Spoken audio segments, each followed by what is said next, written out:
What is good, YouTube? Welcome into the second episode of Catch and Kinda with Jack and Nibs.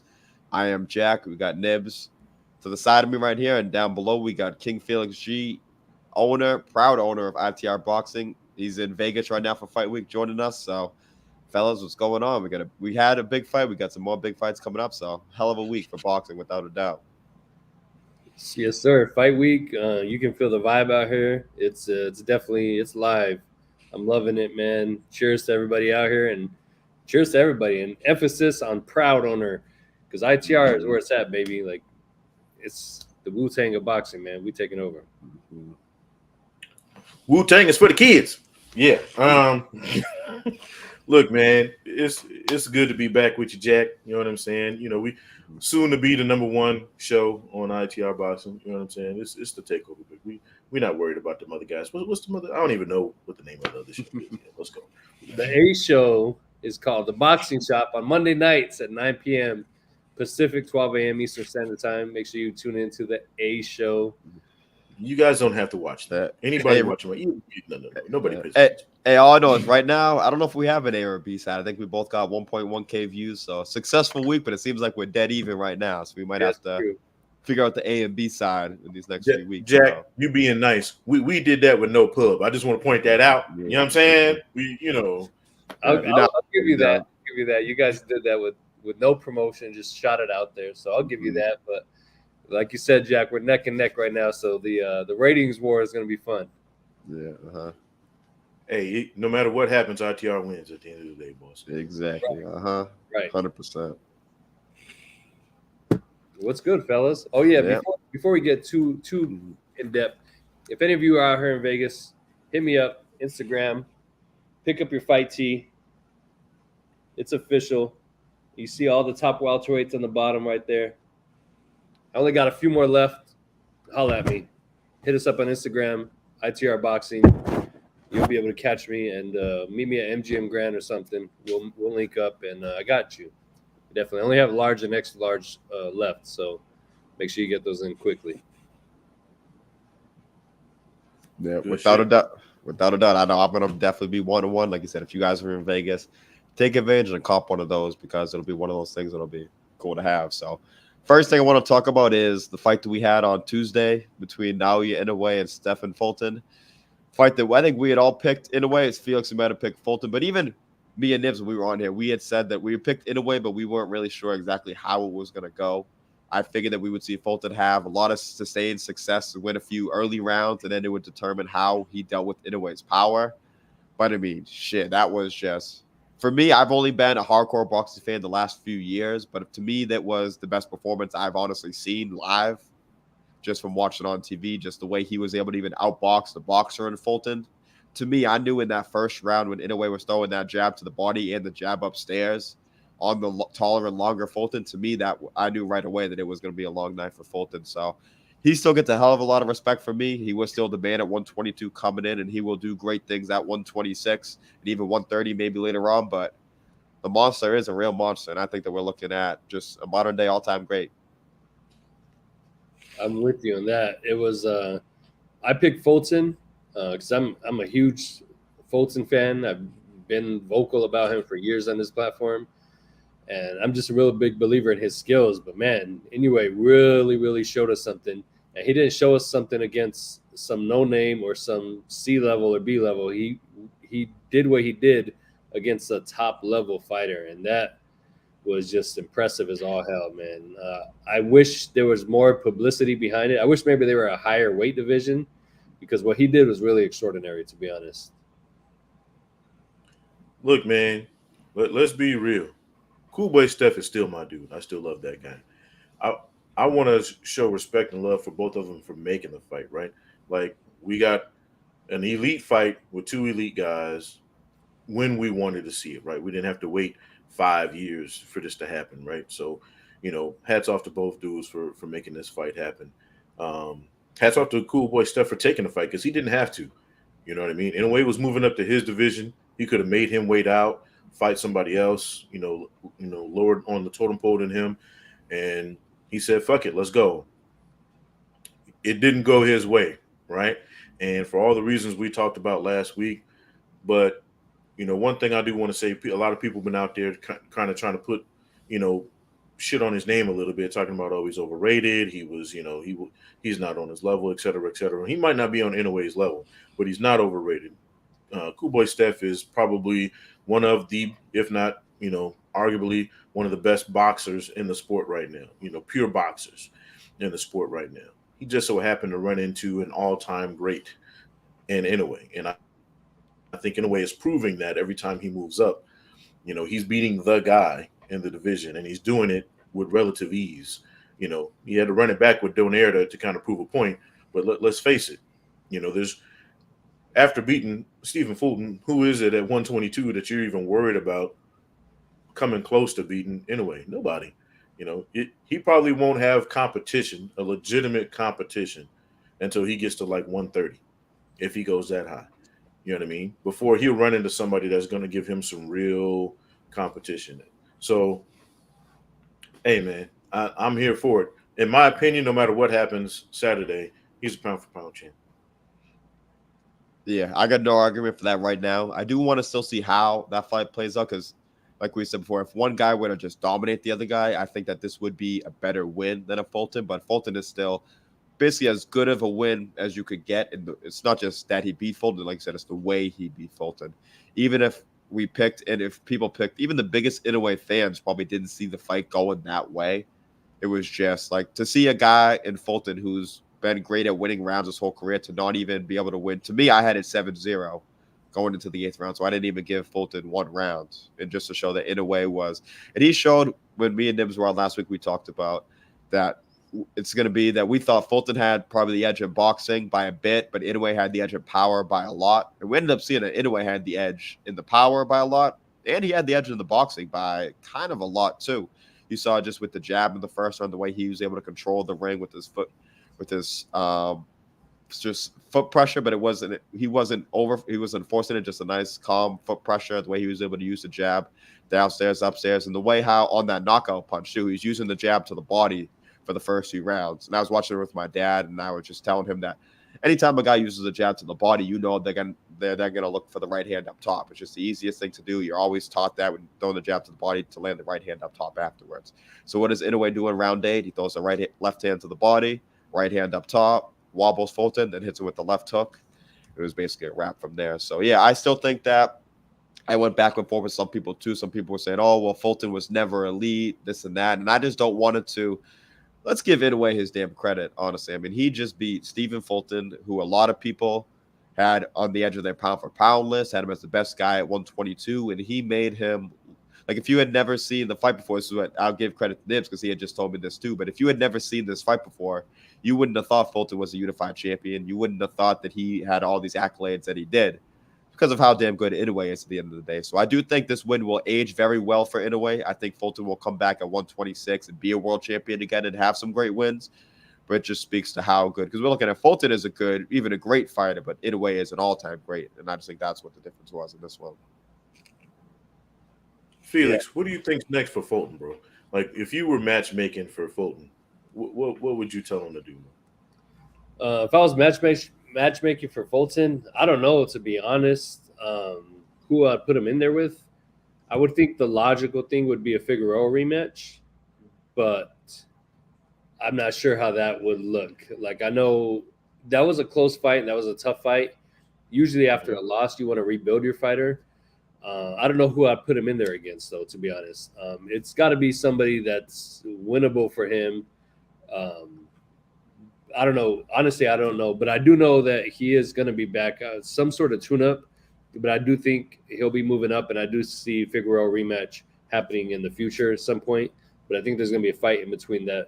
At least I can see a Fulton and Figueroa main event type of card, and then a rematch from there after that. At 126? Yeah, 126, because Figueroa picked up the title over there. So I'm pretty sure we're going to see that for Fulton. But I don't see it being the end. Like Jack said, it's going to age well for Inoue, big time, because, I mean, if you've never seen Fulton before, you would probably be like, okay, who's this? Why is everybody giving Inoue praise? He just beat this bum that I've never watched before, because he made him look like that. He literally made him look like nobody. Like the old Roy Jones quote, it's not that I don't fight nobody, I just make him look like nobody. And he made Stephen Fulton, who I feel is a very special fighter, look ordinary. And that was an amazing performance from Inoue. Yeah, the Yo, one it's thing funny you mentioned that. We were just talking about Roy Jones, me and Jack, before we came on, and we said, look, he made 2 Hall of Famers in James Toney and Bernard Hopkins look regular. Yeah. And those 2 dudes are anything but regular. You know, shout out to James. We had him on before. And look, man, when you're that high above everybody else, like you said, it just looks easy. And Steph is not an easy look for anybody else, bro. I tell you right now, they could put Steph again in against anybody at 122 and he beats them. I'm putting my money on him still after what just happened, bro. Yeah. So that lets you know how many levels above Inoue really is, bro. Yeah, I think for Fulton, what I do want to say is I do think the Figueroa rematch will happen at some point, because that fight was actually going to happen earlier this year for the interim WBC title, because Ray Vargas moved up to fight O'Shaquie Foster. So that was actually going to happen. But once Fulton gets a lot of credit for me also for is that he was already basically scheduled to fight Figueroa. Then when he found out Inoue was moving up and wanted that fight, he called Heyman and said, "Listen, like let's make this fight happen now." So you got to give him, because he had a free path. Nobody would have given him any shit, I don't think, if he had said, "Listen, I can't really make 122 anymore. I'm going to move up and fight Figueroa for interim title." That would have been cool too. So I think Figueroa is going to fight Ray Vargas for the full title. So I know Figueroa just fought Mark Magsayo. So I think I would like to see if Ray Vargas and Figueroa fought. Maybe Stephen Fulton fights Magsayo, and then you have the 2 winners fight after that. So kind of some common opponents. And then I do think Figueroa would probably beat Ray Vargas, and I think Fulton would beat whoever he fought. So I think that would set up a great rematch at 126. So the first fight was a hell of a fight too. I would pick Fulton to still win the rematch, but it would definitely be a great fight. I think Magsayo would be a good win for Fulton to pick up too. And it's definitely a winnable fight. And I'm with you, the Figueroa fight, with Figueroa being at a more natural weight, it's going to be that first fight, as close as it was, it could be very, very close this time. And it could swing Figueroa's way, which will lead us into a third fight, which you can't hate if they're competitive, you know what I mean?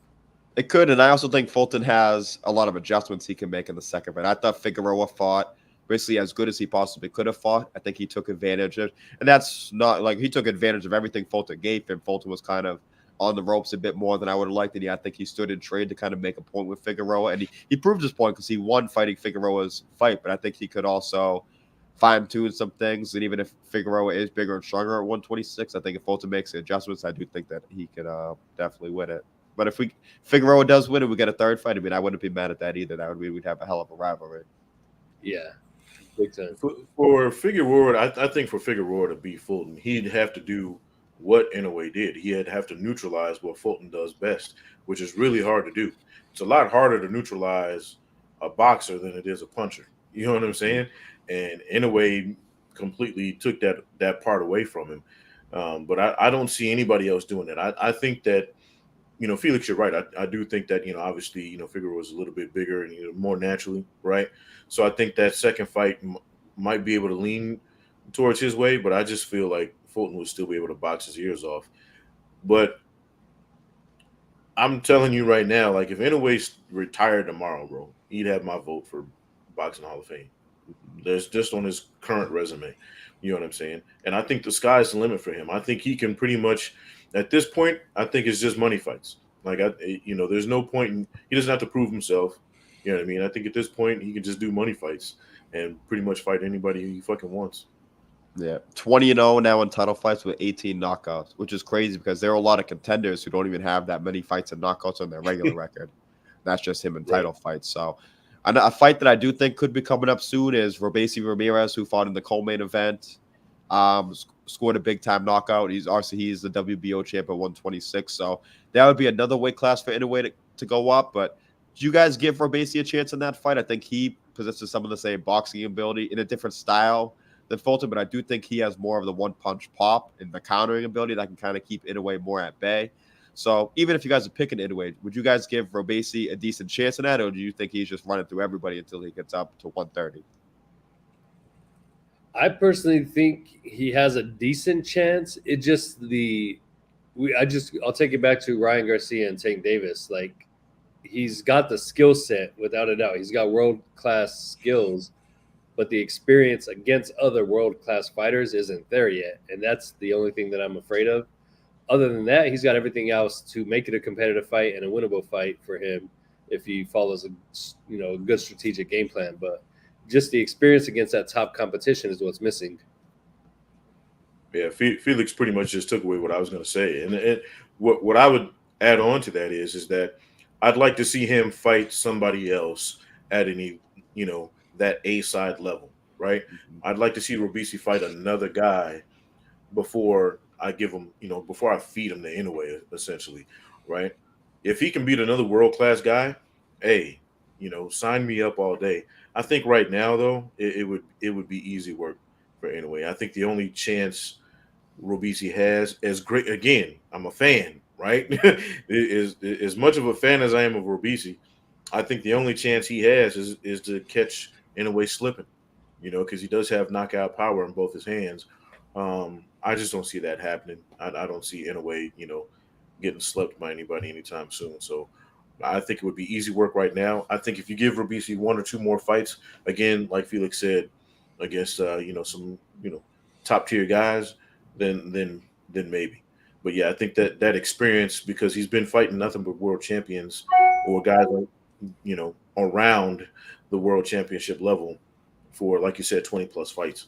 So, and that's crazy because he's only got 25? 25 yeah, 25 fights. 20 of them championship fights. Bananas. Yeah, but that shows how good Inoue is, because I think Robeisy is kind of right now the consensus #1 featherweight in the world. So you're talking, you just beat the #1 guy at 122. You're going to now move up to your 5th weight class, and you'd be a sizable favorite to beat the best guy at 126 also, which is crazy. I do think you guys talk about the experience. I think that's a fair point. A good thing for Robeisy is also that I think he could get a unification fight with Luis Alberto Lopez in his next fight.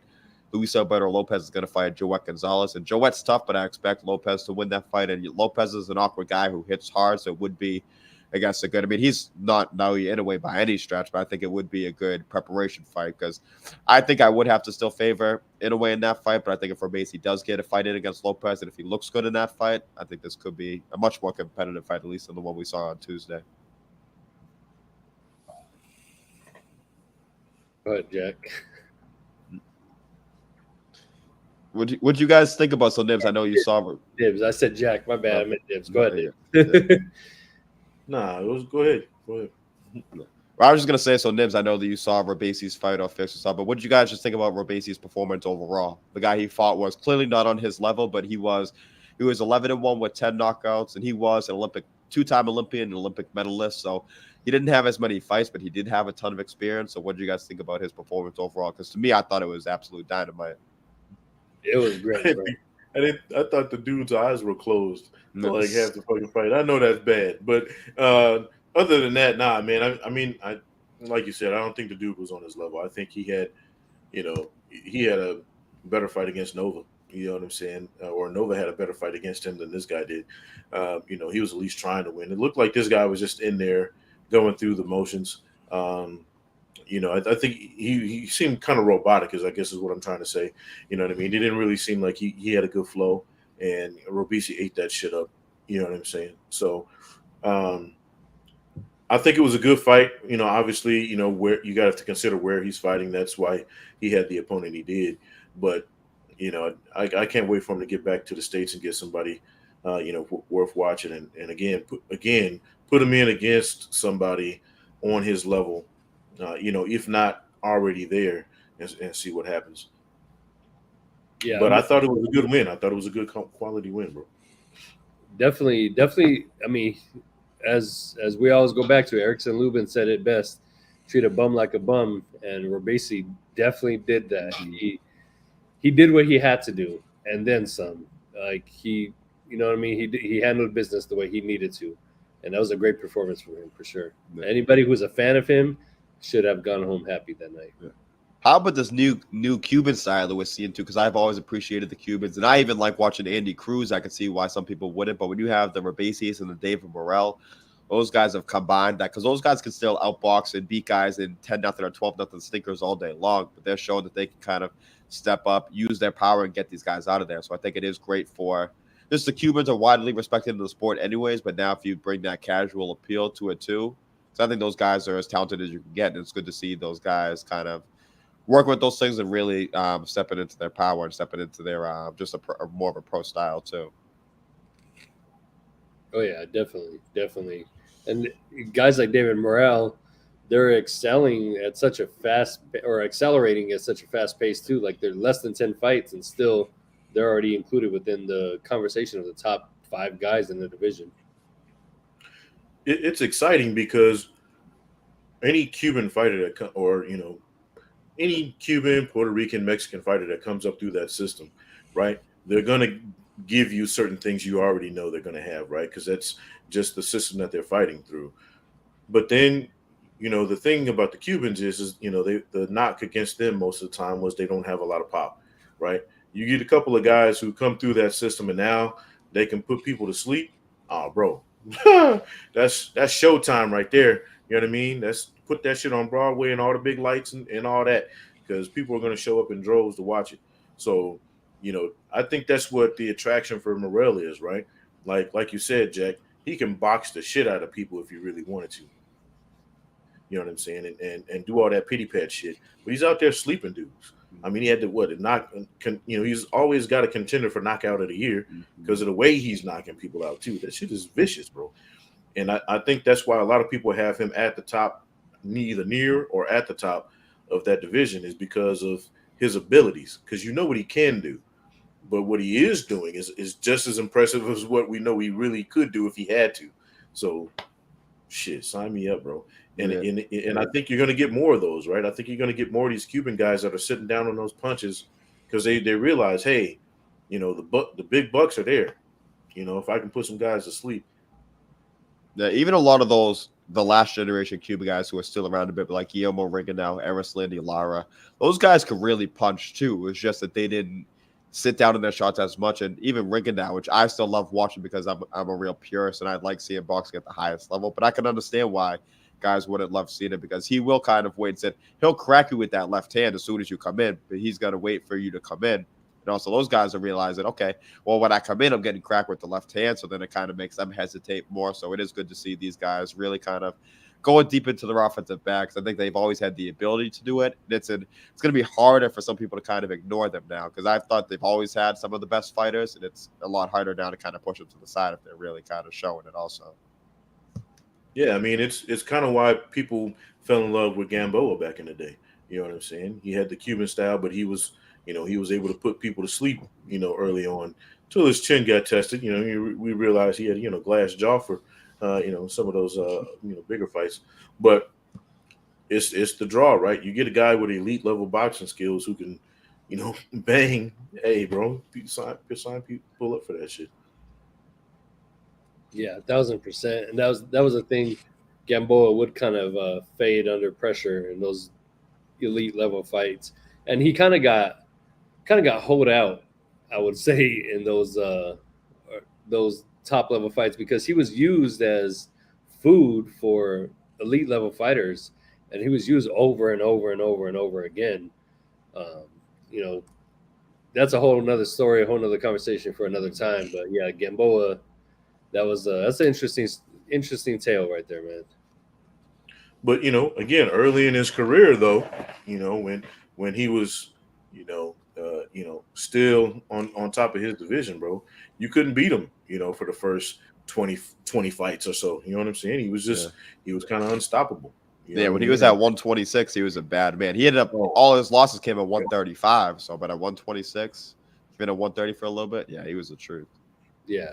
I mean, Morrell is like that, but a bigger version and more talented. You know what I mean? And a hell of a lot more pop. Shit. But Gamboa was good. Gamboa relied more on his athleticism and traits. So I think Morrell's a lot more defensively responsible, which will help him age better over time. Because Gamboa was great in his prime for sure. He was even a good fighter after that. But we saw once his athleticism kind of dipped a little bit, those reflexes fell off a tiny bit. he was never the same guy. Where these guys have that, they're the Robeisy and Morel are kind of the combination because they have those freakish movements and things or the boxing ability of the Rigondeaux and then of the Lara, but they also have just the power and then the aggressiveness of Gamboa. So I think they're kind of the best of both worlds when you compare those guys. Yeah, and most definitely that's the thing. Gamboa had that athletic style, and that's kind of what the downfall of Roy Jones Jr. was. It was he's very much the same way. Like he was very athletic, relied heavily on his reflexes, and once that slipped, he slipped. And it's the same with Gamboa. It just happened a whole lot earlier, and before he could accomplish, half as much as Roy did. Yeah, for sure. So now we'll head on. We'll quickly talk about we got a top ranked card also in Vegas tomorrow at Palms Casino Resort. Like I said, in Vegas, it's a Friday night show on ESPN Plus. The headliner is Seniesa Estrada. She's fighting Leonela Utica. I don't think I've seen Utica fight before. She's from Argentina. She seems to be a pretty highly ranked contender. To me, I just think that Senisa is. We talk about the gap with Inoue. I think she's in a similar spot where she's just that much better than everybody else in those weight classes. So I think that she's fighting these people and she's making them look like they're nothing, but they're still really talented, either top contenders or champions. So I don't know if you guys know anything about the opponent, but what do you guys just think about Senisa headlining and just how I think it's pretty cool too for her to get this opportunity to fight the day before Spencer Crawford too. Originally, it was going to be on the same day, but I like that they moved it up and kind of gave her her own night also. Yeah, it is kind of cool. I miss having like a super fight like Spence and Crawford and a fight on Friday night the eve before. We used to always have that back in the day. The Mayweather fight weekends were always stacked like that. There was always a fight a Friday night before at some hotel down the street or something like that. So this is giving me those throwback vibes to the days of when boxing was really, really hot. And I'm loving it, man. I love the fact that they're doing it. And I love that it's a women's fight, too.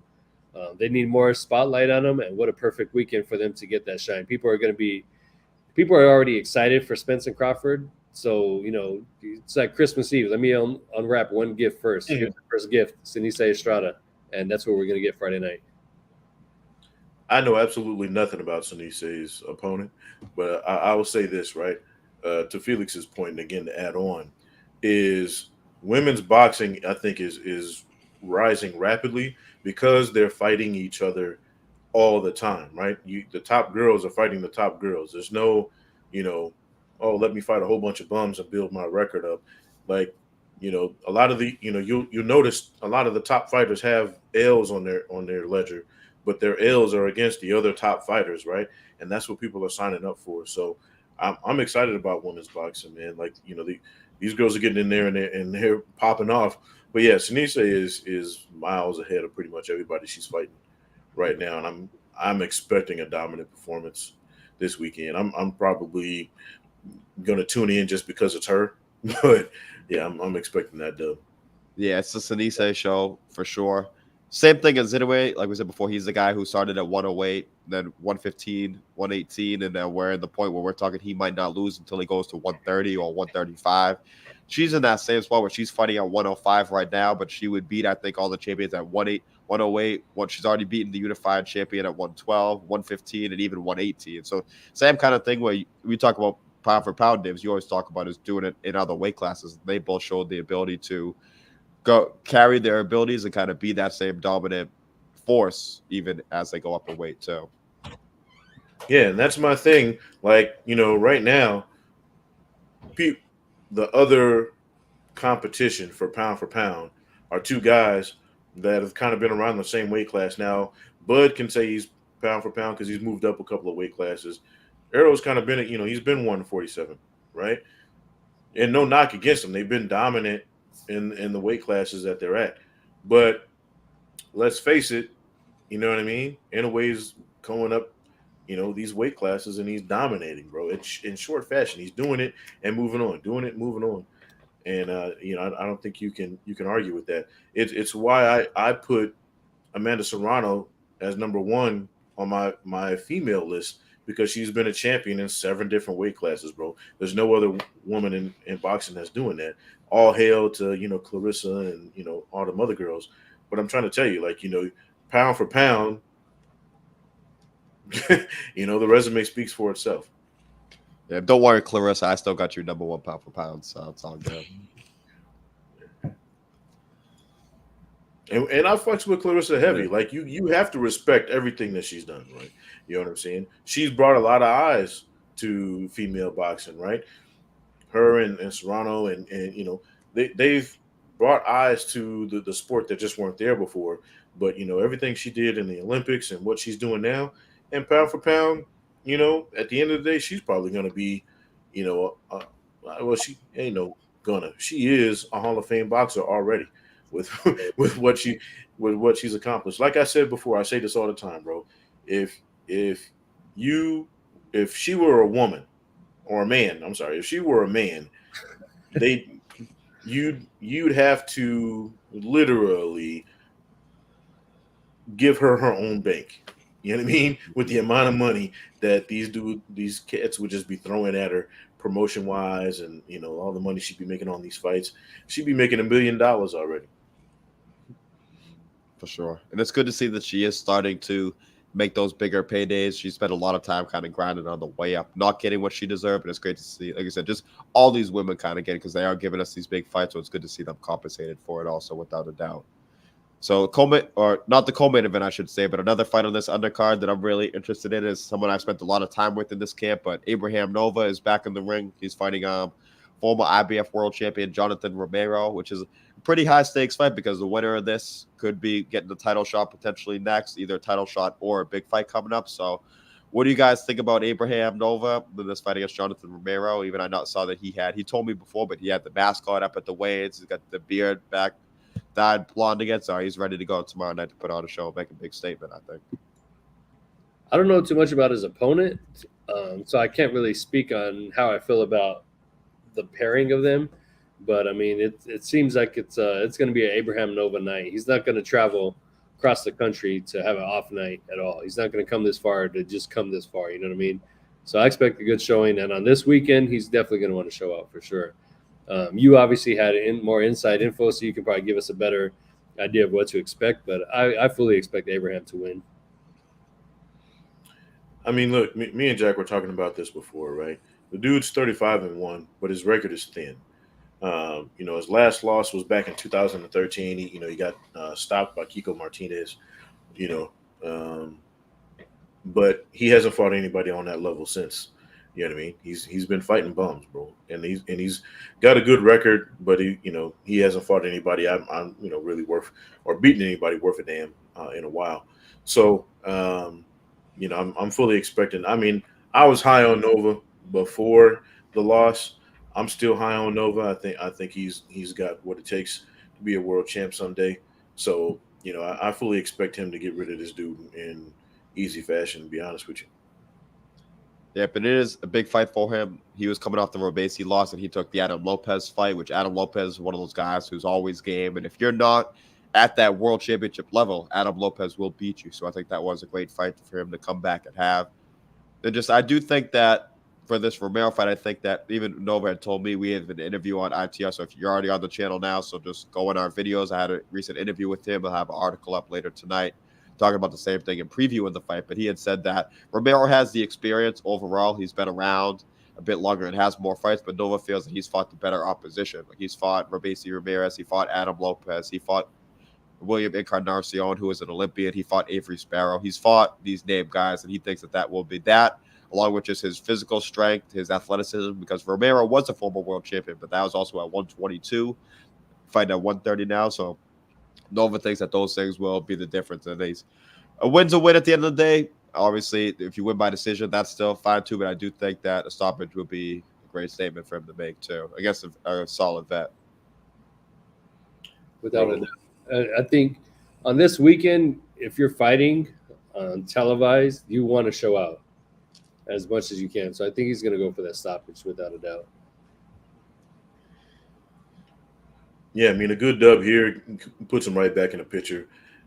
Get some probably some top tier fights. I mean, at the end of the day, yeah, the guy's record to stand, but it's 35-1, right? So you add another guy with a real good record on your ledger, and if you can, like Felix said, if you can do it impressively, get him out of there, especially Bud and Spence weekend. Yeah, bro, that's gold. You can't pay for that kind of stuff. Awesome. Yeah, you might as well be on the undercard. I mean, if you're fighting the night before in Vegas in the same town, you might as well be on the undercard. You know what I mean?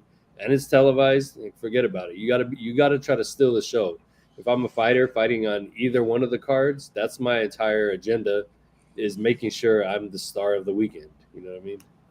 Yeah, but especially Lesson anytime to you promoters. Yeah. If you got an up and coming fighter, put them on free TV the night before a pay-per-view. Best pub you can give them. Right. Then give Nibs a small percentage of that profit you guys get for that idea too. That is correct, sir. Yeah, but yeah, I think anytime you can fight a former world champion, especially a former world champion who's on a winning streak, it's not like he's a former world champion who's lost 8 out of his last 10 fights or anything. He seems to look in pretty good shape today. I think Nova is still the bigger, stronger guy. And the one thing I know with Nova is he is in some dog shape for this camp. I know I saw him a few weeks ago now. He did 12 straight rounds of sparring with 3 or 4 different high-level professional guys still. 2, and he could have done 12 more rounds after that. And he was still doing a workout afterwards, did an interview with me. I didn't see any shortness of breath, anything like that. So I do think he is in the best shape he's ever been in. He always comes in really good shape, but I think that he's even more so in better shape. And I think that this will be the best Abraham Nova I think we've ever seen. Hey man, hats off to you, bro. Let's give Jack some flowers real quick. He's been doing really good work in the Nova camp. You know what I'm saying? Putting out real good content. You know what I mean? Best of the best. That's why, Catch and Count is going to be number 1 on ITR Boxing real soon. This guy right here. Yeah. And I just want to shout out those guys too. I mean, Abraham has been great with me. We've had a lot of conversations, more conversations off camera than we've even had on camera. So we've got to develop a pretty cool relationship. We were talking this fight week. Mark DeLuca, who's his trainer, who's somebody I've known for a few years now, has been great too. He's a fighter himself, a 154, 160-pound contender. So all those guys, there's a bunch of guys in the gym who I've done interviews, will continue to do interviews with up at Everybody Fights up in Boston. So shout out to all those guys. And if you guys follow our ITR pages, you will see more about all those guys coming up still too. So shout out to all those guys. They've been great giving me all the time, and they couldn't be any better for us. They're giving us shout outs for ITR and stuff like that. So it's been great. It'll continue to be great. Yeah, I mean, shit, we're on top of it right now, bro. Between New England, Arizona, we got the top dogs in the game, and there's a lot of top dogs in the game that are coming up right now in those 2 regions. So ITR definitely has a lot of content, and Jack he's the New England killer, man. He's right there on top of everybody. Yeah, but we have great fighters too, so it's really great. I mean, I'm someone I will work with any fighter out there who wants to be able to give me the time, but we have some great guys who are not only great talents, but like I just said, they're great guys too. They're great people. They're good people to talk to. People I now consider friends. So it's been a hell of an experience, and I can't wait to keep putting in the work. So shout out to Adam Hurley in the chat. He said go Spence. He said I'm going for Spence because everyone's going for Crawford. Well, we'll get into our predictions pretty soon, but I don't know if everybody's going for Crawford. I'll just say it is strap season, so we shall see how it goes tomorrow night. But he said he's from Phoenix, Michael Carbajal land. So shout out to you. Felix is up in that area too, so maybe you guys can connect at some point. But shout out to you, and thank you for tuning in tonight for sure. I don't got a strap season shirt, but I do got the ITR summer tee. If you guys want one of these, it won't have the OnlyFans logo on it, but I got it on the back too. Got to represent the brand at all times. But if you want the ITR summer tee without the OnlyFans logo, holla at me. Shoot us a DM on Instagram, ITR Boxing. I'm the only one. I'm riding Dolo on the Bud train. You know what I'm saying? And I'm telling you, look, Felix finna be drunk as shit because he's finna lose for the 2nd week in a row to your boy. Bro, you see this? This is an empty cup. Who says I'm not already there, bro? Look, that's all right. You're going to be real fucked up come Saturday evening. I'm telling you that right now. I'm on shaky legs against the ropes as we speak right now. This entire podcast I'm going to go ahead and overnight this to you because you're going to need it. You're going to need it. Hey, man, listen. I've already had 2 of these. If anybody have an adios before, you already know what goes down when you have an adios. I've had 2 of them. Look, but I say, Jack, don't ever work an event with Felix. He will get you fucked up. Oh, yeah. He had me drinking. I don't even drink. He had me drinking on the job, sweating all shit.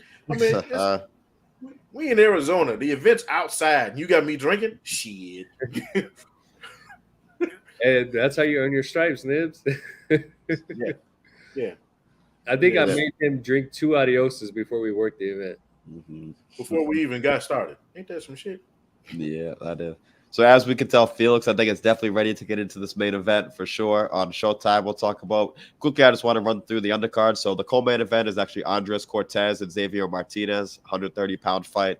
Both those guys were kind of chirping back and forth, especially Cortez was chirping at Martinez. He was also chirping at Nova a bit. So I think that if Nova doesn't get a title shot next, I do think that could be a fight. He's mentioned he could fight up at Turning Stone in January again. So I think maybe the winner of that fight could be an opponent for him. Rohan Polanco against Cesar Francis is an undercard fight, along with Carlos Balderas and Nahir Albright. To me, those are 2 almost 50-50 kind of fights. I think I like when Top Rank has really good undercards for A sides, but I feel like sometimes they kind of lack the B side value, and it's more you just kind of coming to see the prospects. So I like that we're able to see 2 50-50 kind of fights, and the fights where it's kind of hard to pick, and it's the winner will kind of emerge as more of a legit contender.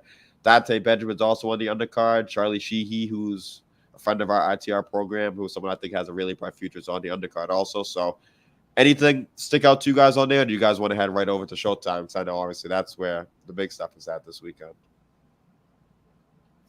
We can head over to Showtime. I don't really have much to say on the undercard there for Top Rank. Shout out to Charlie Sheehy. I'm pretty sure he's going to show out, have another good performance. He's definitely getting A-side treatment right now. You know how Top Rank does. They build up their fighters. They're not overly matched, but they're matched perfectly for where they are. They're matched to be able to progress. Yeah. Yeah, exactly. And the good thing about their matchmaking too is like you can't be lazy in there. Like you're supposed to win, you're gonna win, but if you slack off, we don't match you so far ahead of your opponent that they're not going to take advantage. So they're matched perfectly. Top Rank is, second to none when it comes to matchmaking. So Charlie should put on a show for sure. I've been told that I have to give a shout out to my son Chandler. He's been watching the show since we started catching counter. Hi, buddy. Yeah, shout out to you for sure. Thank you for tuning in. Without a doubt, we appreciate all the support from everybody out there. So let's get into this main card. Showtime pay-per-view at T-Mobile Arena, Las Vegas, Saturday, July 29th. It is finally here. We have the Undisputed Welterweight Championship between Errol Spence and Terence Crawford. How does it feel? Like it is almost still for real? I feel like it hasn't hit me still yet. I think it probably will once we have the weigh-in. I've been busy working, so I haven't even seen the press conference yet. I got to see this afterwards. But Felix, obviously, you're there first. You're there, so I guess I'll pose this question to you first. But has it hit you that this fight is truly happening, or do you think it'll take until the weigh-ins, or you think the fight Saturday night? Honestly, it didn't hit me till earlier this afternoon when I was at the press conference. When I was at the press conference and I seen them standing side by side, I was like, yo, this shit is real. Like, it's finally going down. And seeing them side by side, it just all, like, hit me. All the excitement, all the feels of major fight week, and all of that, like, nervousness of, is this fight really going to finally go down, went away. And, like, it was just straight excitement. Seeing them next to each other, shoulder to shoulder, face to face, all the trash talk between both sides, like, it was there, and I felt it, and it's exciting, man. I couldn't be any more excited right now. This is definitely Christmas Eve for me, for sure. That's awesome, man. I know the environment down there has got to be electric, bro. I mean, we've been waiting for this. You know what I'm saying? This is the newer generations, Floyd and Manny. You know what I'm saying? Like, this is the one. Like, whoever wins this is the man. You know what I'm saying? And this is like they say, you've got good fights, great fights, and legacy fights. These are legacy fights, bro. Like, and I think this, I think Inoue kind of cleared up the pound for pound, discussion on Tuesday, but I think this gives even more clarity, right, to who's pound for pound. Right now, I mean, welterweight is leading the way, bro. And here's the thing: the loser of this fight is still going to end up in the Hall of Fame one day. 1,000%. Both guys are, and that's the thing that makes this fight so compelling and intriguing to everybody. is both guys are future Hall of Famers, and they're at the top of the game. This is number one and number two, not just in the division, but in the sport as a whole. I mean, some could say Bivol is number one or Canelo's still up there. But, I mean, in reality, Crawford and Spence are way up there. Some people might not have Spence as a number two or even number three. Don't make sense to me. To me, he's the top one or two dude. But, I mean, really, again, it's the number one and number two guy, not just in the division, but in the world. Yeah. And the good thing is, no matter where they have those guys ranked right now, once we have Saturday night comes, I think there'll be more clarity and it'll be easier to kind of rank those two guys. So shout out to Gritty in the chat that he's been watching for the whole 1.5 episodes. So if you guys can see the two posters behind me too, he was one who hooks me up with those. So I think his Twitter name is the same as his YouTube name right there. If it's not, Gritty, you can drop that down in the comments too. But shout out to you for those. So helped make my setup look nice and good, especially with these big fights this week. So I had to get that all set for sure. So salute to you for tuning in, and thank you for hooking me up too, without a doubt. Shout out to Gritty. Yes, sir. And then Weedy saying he's going for Spence, but he looked a little nervous at the presser today. I don't know if you guys saw the press conference. You guys just feed anything into that Spence looked a little nervous today. I tend to not really look as much into those things, and I haven't seen it yet. So Felix, you were there. What do you kind of think about that? I don't think Spence looked nervous at all. I think that's just kind of how he is, how he talks, and how he communicates as a whole. I feel like that's just kind of how he is. But I will make one observation. I do think that Terence Crawford looked ridiculously focused, more than ever before. His focus and his demeanor was like intimidating and scary, like dead ass. It kind of made me like on the fence with my prediction. I've been rocking with Spence this entire time, but Crawford's entire demeanor throughout the entire press conference, that entire time, let me know he's ridiculously focused. But on the flip side, so was Spence. He had the same kind of demeanor, but Crawford just seemed a little bit more intense. And yeah, they're both ready to go. I don't think there's any nervousness on either side. I think Spence might be a little bit more relaxed, and Crawford is just intense the entire time, which might not be a good thing, but who knows? But he's dialed in. Crawford, seeing the look in his eyes, and I was this close to him. You know what I mean? Seeing that look in his eyes, he is focused. Even just talking to us media, like answering simple questions, he's focused. He don't care about nothing else. He's dialed in, and he's ready to go. As far as Spence, I think he's more relaxed. Again, I don't think he's nervous necessarily, but when it comes to like, if I were to give somebody the edge based off of the presser, I would say Crawford for sure has the edge because of how focused and dialed in he is. Spence spent more time with us, answering questions, talking to everybody. Crawford maybe spent 3 minutes and took off, and that was it. He didn't come back. He didn't talk to anybody else. I don't think he cares to talk to anybody else. He just wants to fight. Spence is, again, more relaxed, and he spent more time with people, answering questions and all that. He did a whole media scrum. It's as far as like who won the press conference, I would say Terence Crawford based off of his focus for sure. We said he was intimidated through the screen. Yeah. Look, man, I think Bud is tired of the disrespect, bro. Like, most boxing writers or boxing media have him ranked at either at or near the top of their pound-for-pound lists, right? I think if you asked each one of us, we've probably got him somewhere in our top 3, right? No matter where you rank him, you got him up there. But casual fans, people talking about the fight, even some other boxers are picking Spence to whoop his ass, and I think he's like, yo, man, where's the disrespect coming from? Like, people saying he hasn't fought anybody. I don't know if you've looked at his resume. It's a lot better than most of the guys saying he hasn't fought anybody. So all that noise, kick it out of here. But I'll say this. I've watched recent interviews with both of them. They were both on the Pivot recently, and I saw that they have a good respect for each other. Like, these guys don't hate each other; they respect what each other has done in the sport. They just legitimately think that they're better than the other guy. You know what I'm saying? Like, Spence really believes he's going to go out there and whoop Bud's ass, and Bud's vice versa. So, but they respect each other outside of the ring. I think they've both got that mentality. Once they get in there, bro, it's going to be a dogfight. I don't think we're going to see a lot of backing up. No, and I think that we might see a few tentative rounds early on where both guys kind of don't want to make a mistake and they want to see the other guy kind of go after it first. But I think that's just the styles of both guys and the egos of both guys. I think once it picks up, I think it will pick up for a hell of a fight. So with these big welterweight fights, we saw it happen with De La Hoya and Trinidad, and even Floyd and Pacquiao, which even the Floyd Pacquiao fight, to me, it was more just Floyd making Manny Moore look like easy work. And I think the people that were upset with that fight were the people who wanted to see Floyd lose that fight, if I'm being honest. But do you guys think there's any chance that this fight can fall in line with those fights? Or do you think, because I don't think so. I think that, like I said, with the egos of both guys and the styles, I think the styles mesh perfectly together. I think it will take some time. I think the back half of the fight will heat up, though. Do you guys think we could have kind of a dull fight at all? Or do you think that by the time the fight's over that we'll be satisfied?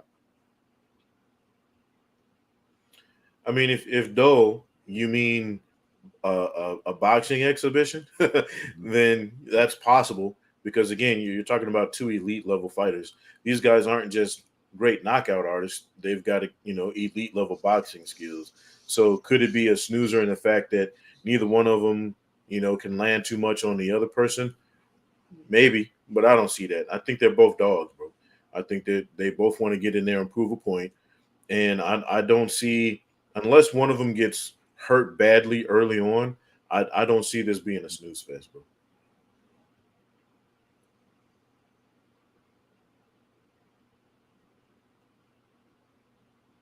Yeah, one thing too, and I guess I'll ask you this, Nibs, because I know you're picking Crawford. So I'll kind of give my takes on why I think Spence will win the fight, but I'll ask you first. So why do you favor Crawford in this matchup, or what do you think will be the difference between him and Spence come tomorrow night, or Saturday night, I should say? I think he's a better all around boxer. I think that the tools that he has tools that Errol Spence just doesn't have, right? I think his footwork is better. He utilizes the ring more, right? I think Errol's going to have to come find him a little bit more than he'll have to find Errol. Errol likes to stand in there and bully you. You feel me? But Bud can do both. Both can, he can come in and out on you. He can stand in the pocket with you. And every time somebody says, oh, this guy's bigger, stronger, faster than you, he goes in there and whoops their ass. People thought Kell Brook was too big for him because Kell had been fighting as high as, 160. And we saw what he did to him. Now, Kell had, obviously been on the decline, but still, he gets in there with these guys and, he makes it look easy. Errol's had a few close fights lately. But I still think, he's cream of the crop. But I just think that Bud does things that Errol doesn't do a lot better than Errol does the things that, Bud can't do. That's certainly fair. Yeah, that's certainly fair. And it's funny because whenever I pick these fights, if it's kind of a 50-50 fight, I almost always lean towards what you say, kind of the guy who has more tools in their toolbox, who has a deeper bag, who can kind of go to certain things. So I should, by that logic, pick Crawford, but I guess I am picking Spence in a close fight. But I do think that if it goes to a decision, I just think Spence is the more active guy. I think Crawford throws around 40 punches around, and Spence is up over 70. So I think that, but styles make fights because I think that Spence might not throw as much when he's against Crawford because it'll have to be more tentative and watch out for the counter punches. And then Crawford will also knows he's going to have to up his activity. He can't afford to go down 4-0, 3-1, 4-1 to Spence like he has some of these other guys because he knows he can turn it up and get the stoppage of those guys. Not that the stoppage might not be there in this fight, but it's a harder thing to kind of bank on. So I do think what makes it such a hard fight is just that both guys have the styles to give the other guy problems. Because Terence is a great boxer. He's able to mix it up and switch stances. The one thing I've seen him have trouble with sometimes is just somebody who has a good, strong jab. And obviously, that's what Errol Spence's foundation is. Spence is a really good technical fighter. He's a jab. He's a bigger, stronger guy. And he also has the volume to potentially overwhelm Crawford. He's a great body puncher. If Crawford is, they're pretty close in size, but Spence is the guy who's been at 147. He is a bit bigger. So if he's able to beat Bud down to the body, maybe he can wear him down. But then on the other side with Spence, with Crawford, he has the counter punching ability. Spence is a great guy. He is heavy on that front foot a lot, and if he does go to overextend at all with a left hand or a right hook or something, Crawford will have that. And I think the big punch for Crawford will be that counter uppercut. We've seen him land it against guys before. He landed it against Porter, which kind of got everything going in his direction. But I think that's the punch to look out for if you're Spence. I think as long as he stays on his feet, I just think his activity will be too much, and he'll win like an 8-4, 7-5 fight on the cards. But I guess for me, the one thing I just want is to have a clear winner in this fight. Unless we just have an all-time absolute classic in a war, then if it goes either way and we have a rematch, I'm fine with it. But I think that we see too much controversy in boxing. We see a bad decision. We saw Kambosos last week. I still don't know how that judge gave him 9 rounds. I don't know how you could even really give him 6 or 7 rounds. But I just want to see, I think if we can avoid any bad stoppages, any bad scorecards, I don't think there's any way that this fight can't deliver. Yeah, and I'll say this. I do got to run real quick because I got another appointment right now. But I agree with you 100% of your assessment there, Jack. I think Crawford is very technical. He's going to wait for some kinks in Spence's armor, but Spence is going to be so active that he might not allow Crawford the time to put together those plans in his head. With that being said, he's going to take over 7 rounds and win that fight. I don't think it's going to be a one-sided fight. One of the questions I asked Spence was, how do you make sure that he doesn't invoke his rematch clause, basically? He said, I just got to go in there and kick his ass. I don't know how he's going to do that.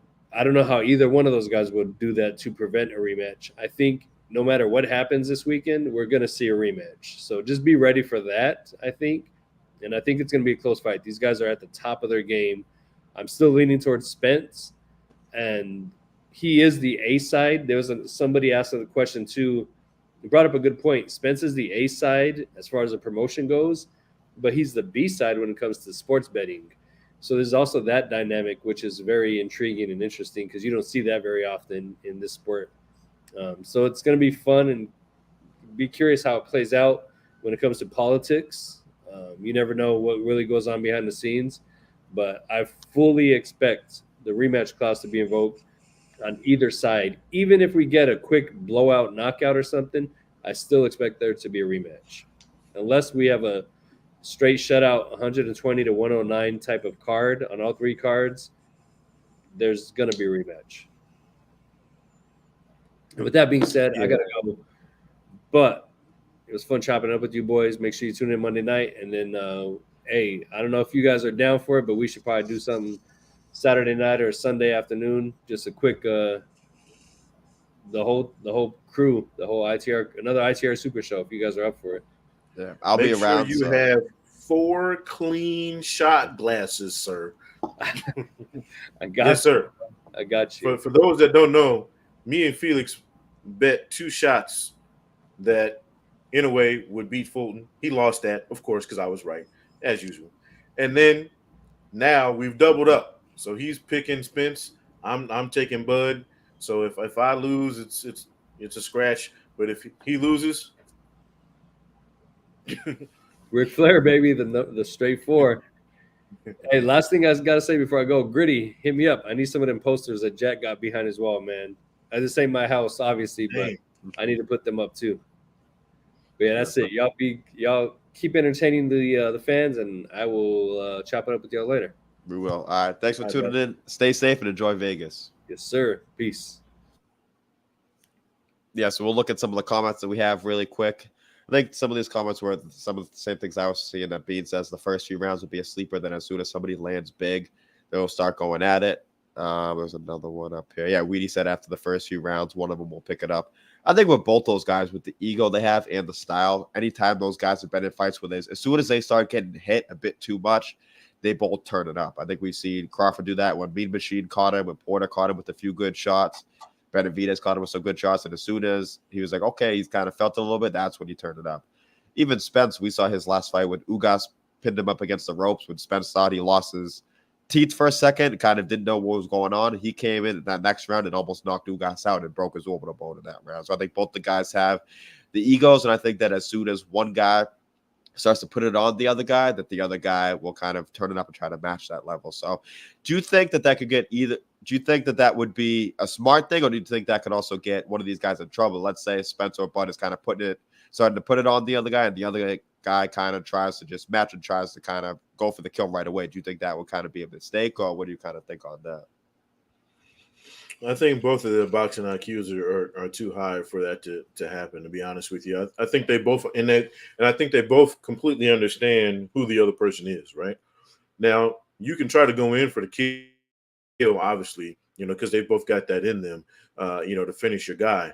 But the other guy is going to have to be seriously, visibly hurt. Like he's going to, his legs are going to have to be noodles for them to just jump in and start, winging bombs because of what's coming back, right? Like, you could, you can't jump in on Bud and get slept.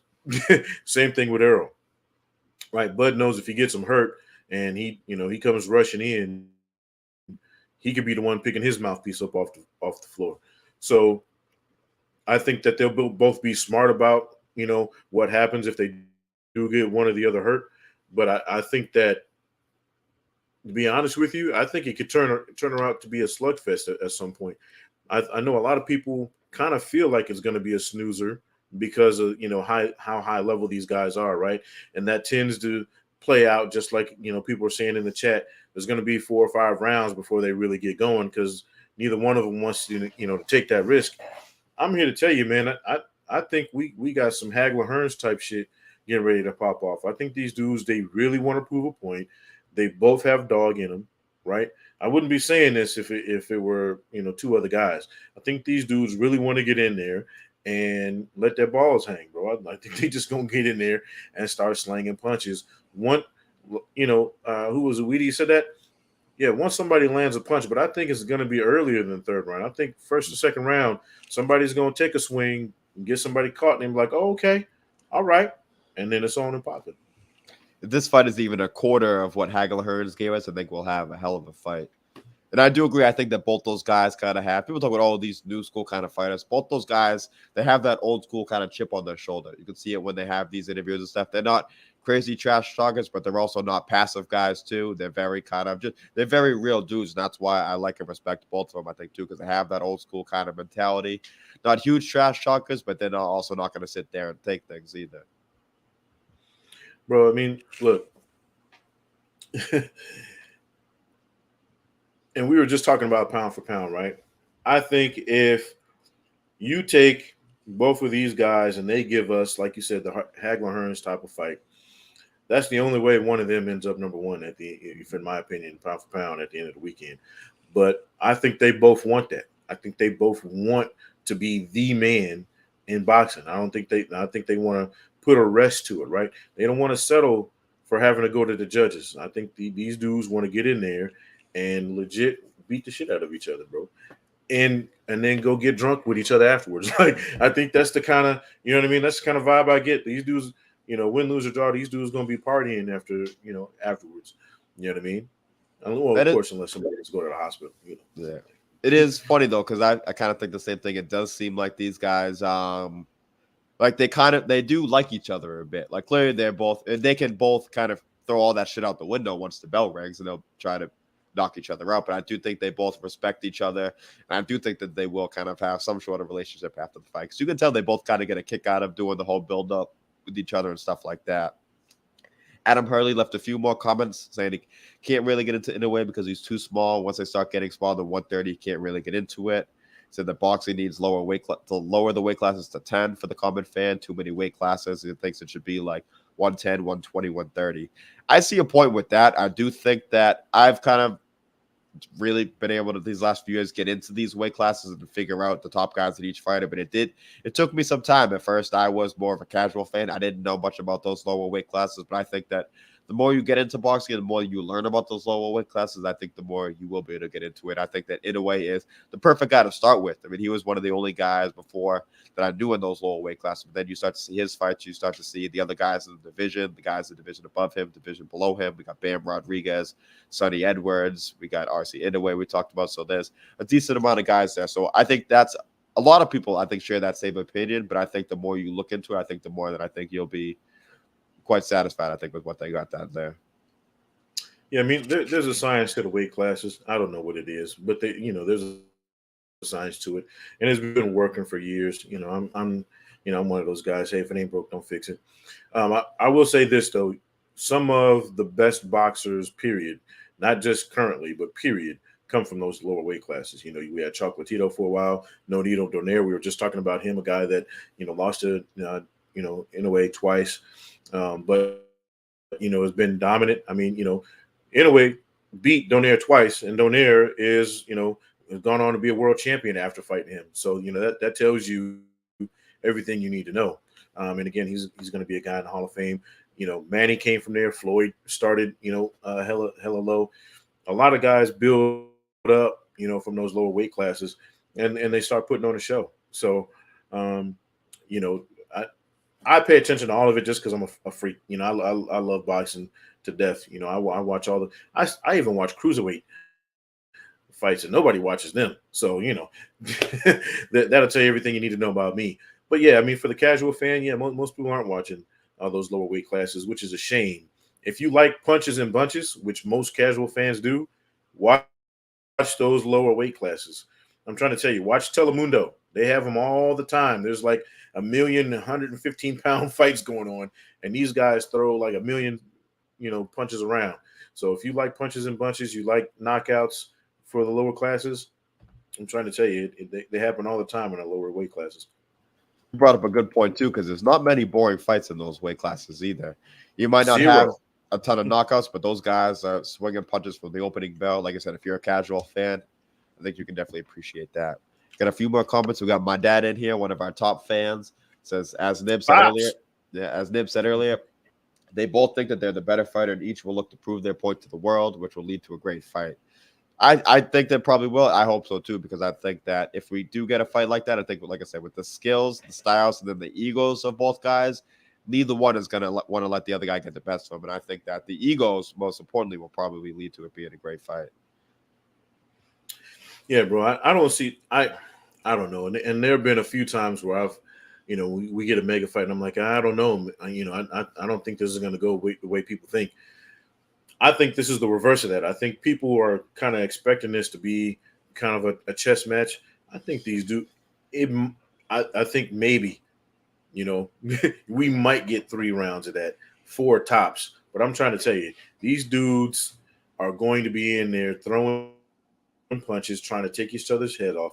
They're going to be in there trying to prove a point because, as we've all been saying, this is a legacy fight, bro. It's not just a championship fight. It's not a great fight. It's not a good fight.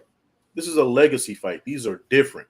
You know what I mean? You and fighters fight different in those, right? There's something else that comes out of you when you're fighting a legacy fight. We saw it when we saw Sugar Ray, when he fought, Marvelous Marvin Hagler, when he fought Tommy Hearns, when he fought, Duran. Those are legacy fights, bro. Something different comes out of you in those fights because you want to prove to everybody, hey, I'm the dude. You know what I mean? And here's the other guy, right? The other guy that's in my way, preventing me from being the man that everybody else is giving credit to is over here. So I got to go over there and prove a point. It's like what Floyd did against Manny, right? Manny usually throws, 100 punches around. Floyd actually outthrew him in that, and outlanded him, which happens all the time. He always outlands people, but he actually outthrew him. He, and he proved to everybody, hey, look, I'm much better than this guy. Look what Inoue just did to Fulton, right? I'm much better than this guy. And I think that's what we're going to get. Somebody's going to want to prove I'm much better than this other guy. Yep, and we said these same kind of things for Fulton and Inoue, but I think it even is more relevant for this fight because Inoue, I think, had proven more to Fulton, and the odds are basically 50-50 in this fight. But like I said last week, this isn't a fight between 2 good fighters to determine a great fighter. This is a fight between 2 great fighters to determine an all-time great. And shit, they might both be all-time great fighters. We talk about Sugar Ray Leonard, Marvin Hagler, Roberto Duran, Tommy Hearns. All 4 of them are all-time great fighters. They all lost some. They all won some, but at the end of the day, they were all time greats. So I think that the winner and the loser of this fight could both be all-time greats. I think that that's definitely what we want to see. Bean left a comment here, which I thought was interesting. It's 100% facts, too, is that trainers are being more disrespectful to each other than the fighters. I don't know if you saw the press conference yet. I haven't seen it. I heard Bomac and Derek James are going back and forth. I know Derek James said something to Bomac about never missing a meal or something like that. So I know they're going back and forth. I don't know that's the only thing I've seen about it. Did you see any of back and forth? I heard it got kind of wild up there. Yeah, man. I'm like, yo, man, cut that shit out, bro. Like, I see that a lot more lately with guys in the corners beefing, talking more shit than the actual fighters are. And it's like, yo, man, and hey, it helps sells the fight, bro. At the end of the day, they're selling tickets, they're putting butts in the seats because people are clickbaiting that. People who might not even be watching boxing on a regular basis, they like, oh, there's some drama. Let me see what that's about. And then, oh, hey, they're actually fighting tomorrow or next week or whatever. Let me tune in. So, people are addicted to drama. So, if anything, they're just trying to sell the fight, bro. Yeah, I agree with that. I don't look too much into it. I think that, like I said, anytime we can bring an extra eyeballs to the sport, I think I can't really look at that as a negative. So we might not bet on it, but if it's going to lead to a few other people buying the pay-per-view, then I'll take it, honestly. So And Weedy's got a point, bro. We haven't had a legacy fight like this probably since Manny and Floyd, bro. Yeah. Like that's to me, that's the last time I could say, okay, this was a legacy fight.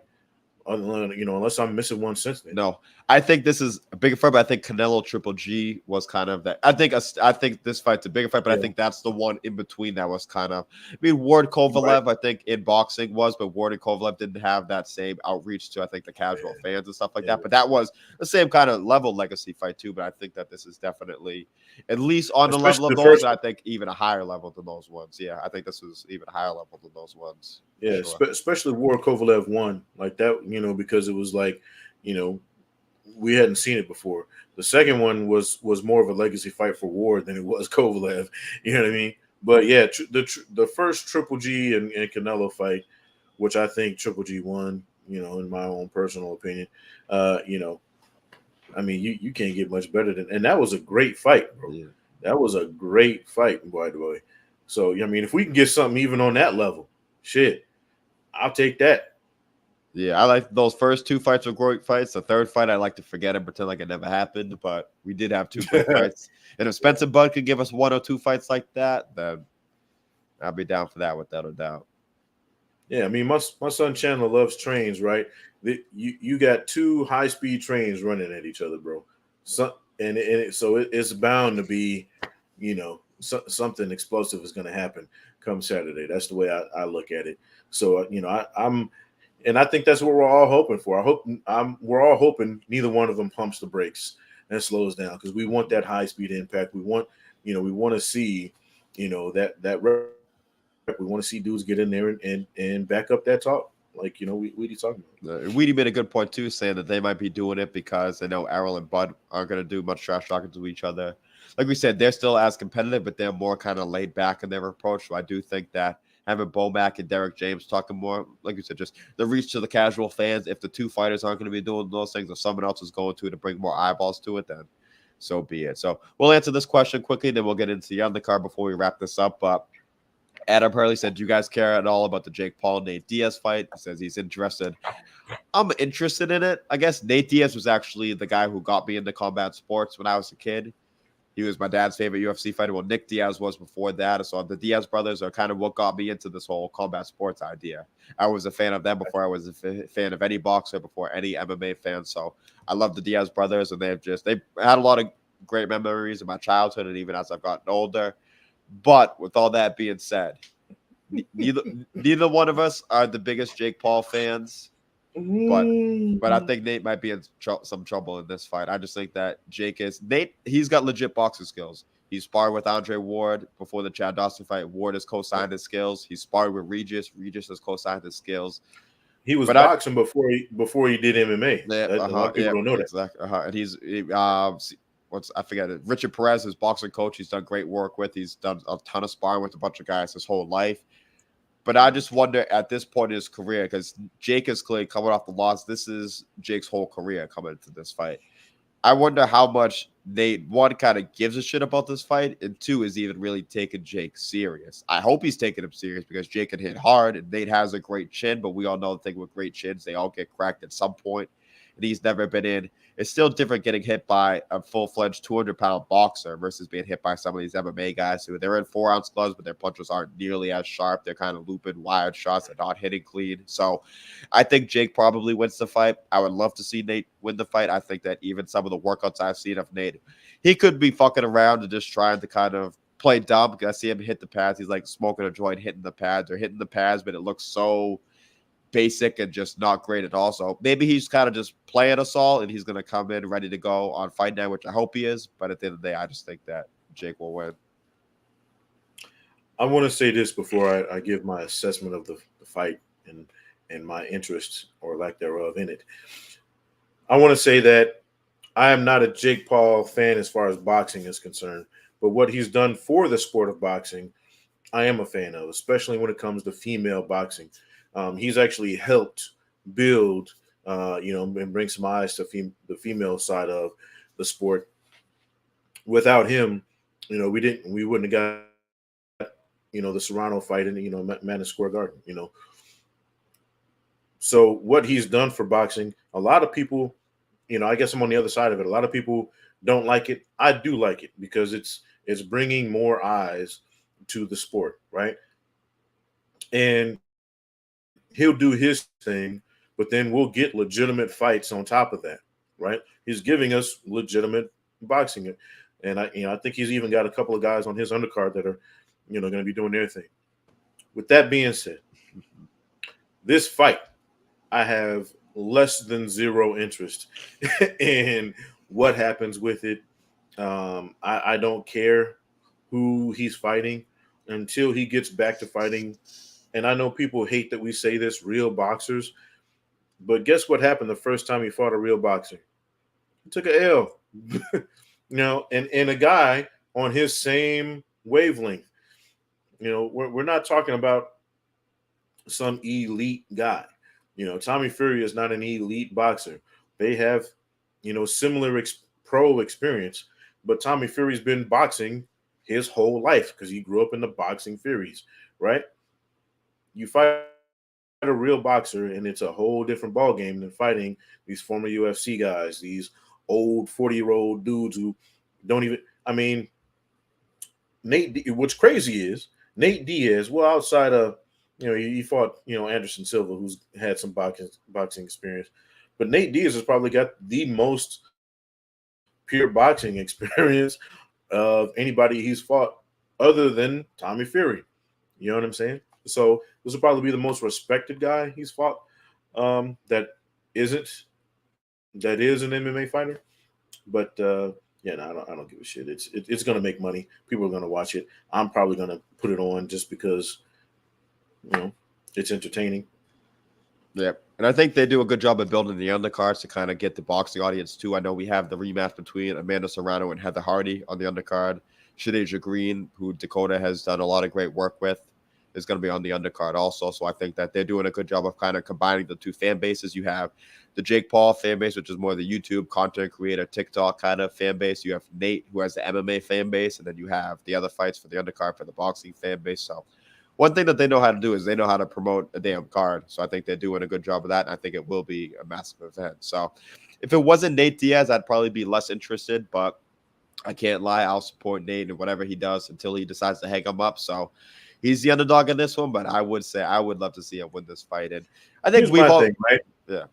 I don't mean to cut you off. I really did. No, you good. You good. If Jake Paul is really serious about his claims to want to be a cruiserweight world heavyweight champ or cruiserweight champion at some point, right?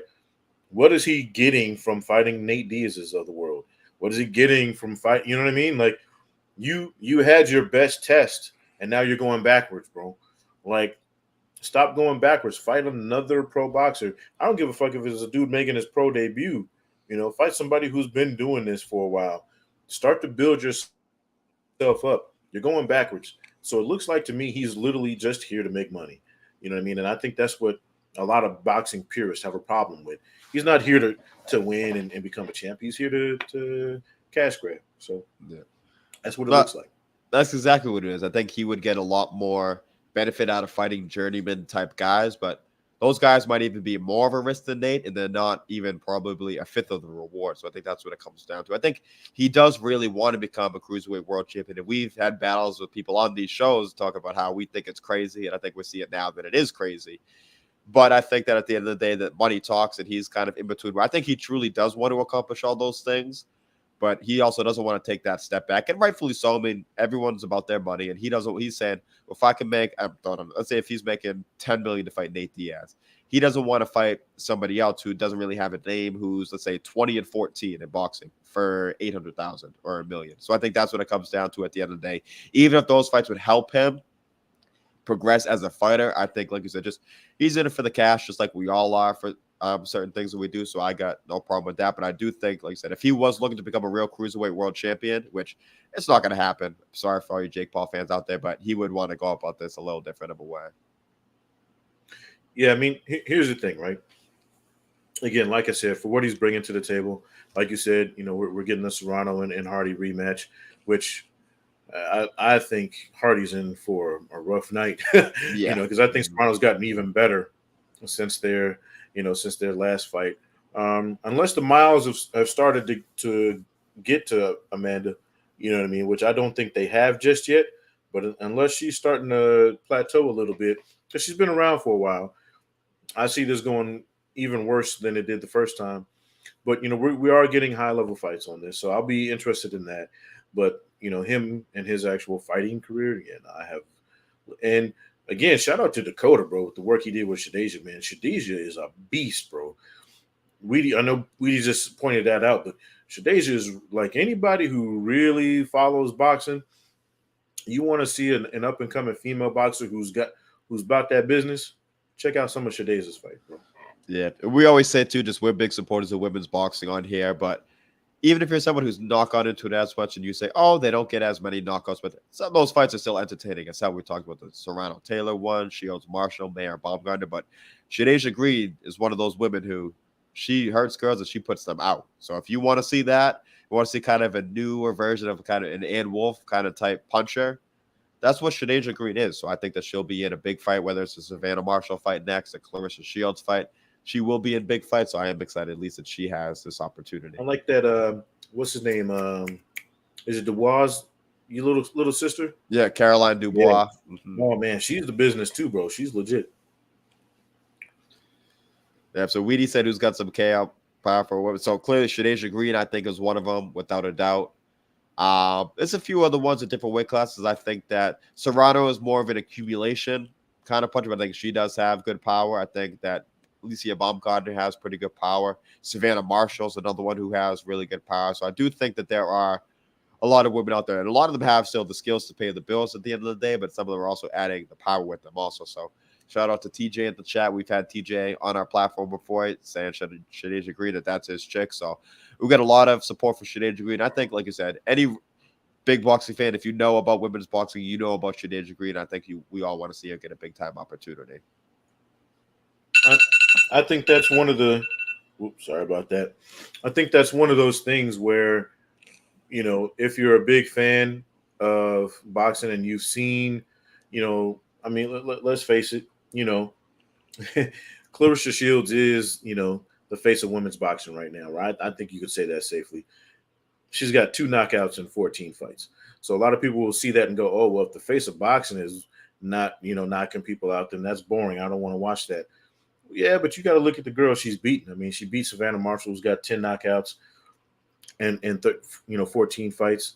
So, she's fighting girls who should be able to knock her out, but they can't because she's just that much better of a boxer than they are.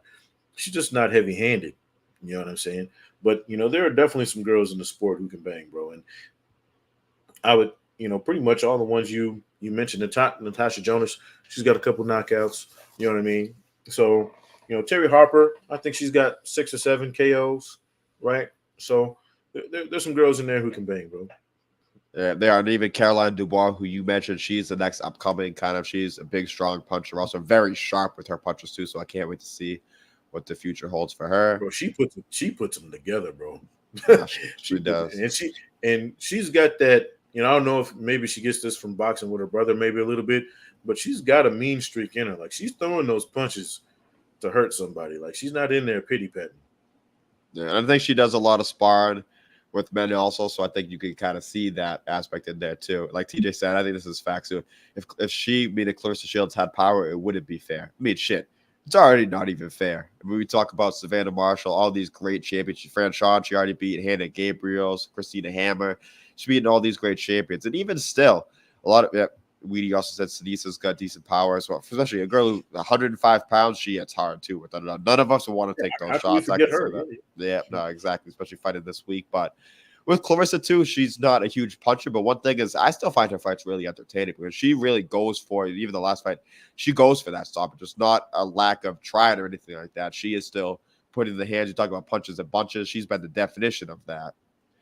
And I think that B. Brown also mentioned here saying that 3-minute rounds would really help increase the rate of KOs. I think it would too. We talk about it all the time. We do. We talk about it that it wouldn't be necessarily that more girls are going to sleep, but I think even in men's boxing, you see a lot more TKOs and stuff like that later on in fights. So I think that would help. We talk about 10 2-minute rounds is 20 minutes.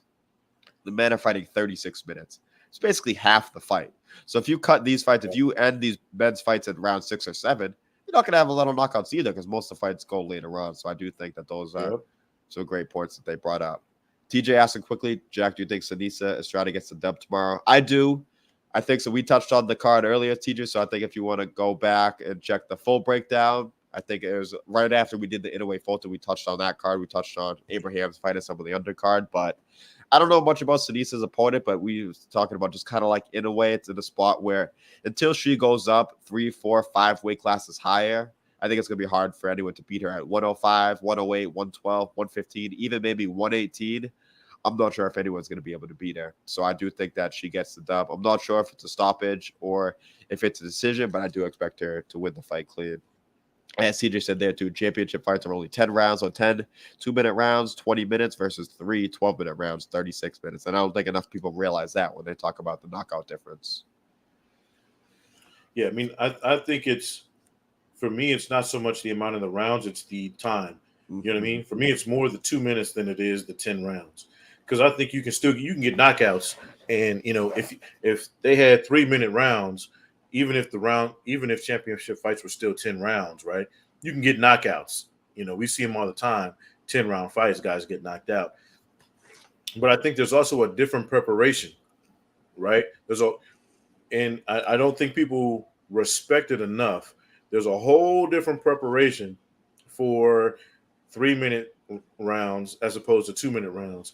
It's just like there's a completely different preparation when you're starting out and you're fighting 4-minute 4-rounders, then you move up to 6, 10, 8, 10, 12-round fights. There's a whole different preparation the longer that fight goes along.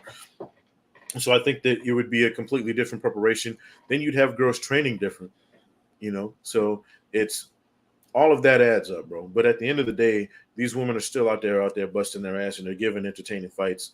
Even if, you're a person who only watches boxing for the knockout, I guarantee you'll be entertained if you like people who are getting in there, doggish, throwing everything they can at each other, because that's what these girls are doing. Yeah, exactly. They don't waste any time. They get in there and they get after it for sure. So TJ said I'll hit the replay. We appreciate you, TJ. Obviously, you could keep watching the show for now. You can kind of go back, but we appreciate it for sure. I did want to I know we already touched on it, but I did want to kind of give you an answer right there because you always do support us without a doubt. So we'll touch on the Spence Crawford undercard before we get up on out of here. But the co-main event is Isaac Cruz against Gio Cabrera. We had somebody up in here. I think it was Weedy. Let me try to find it. Yeah, so he said Gio. Then he said Ramirez, but then he fixed it to Cabrera right here. Saying Gio Cabrera got to put the Pitbull hype train to rest on Saturday. I can't lie. I kind of hope he does.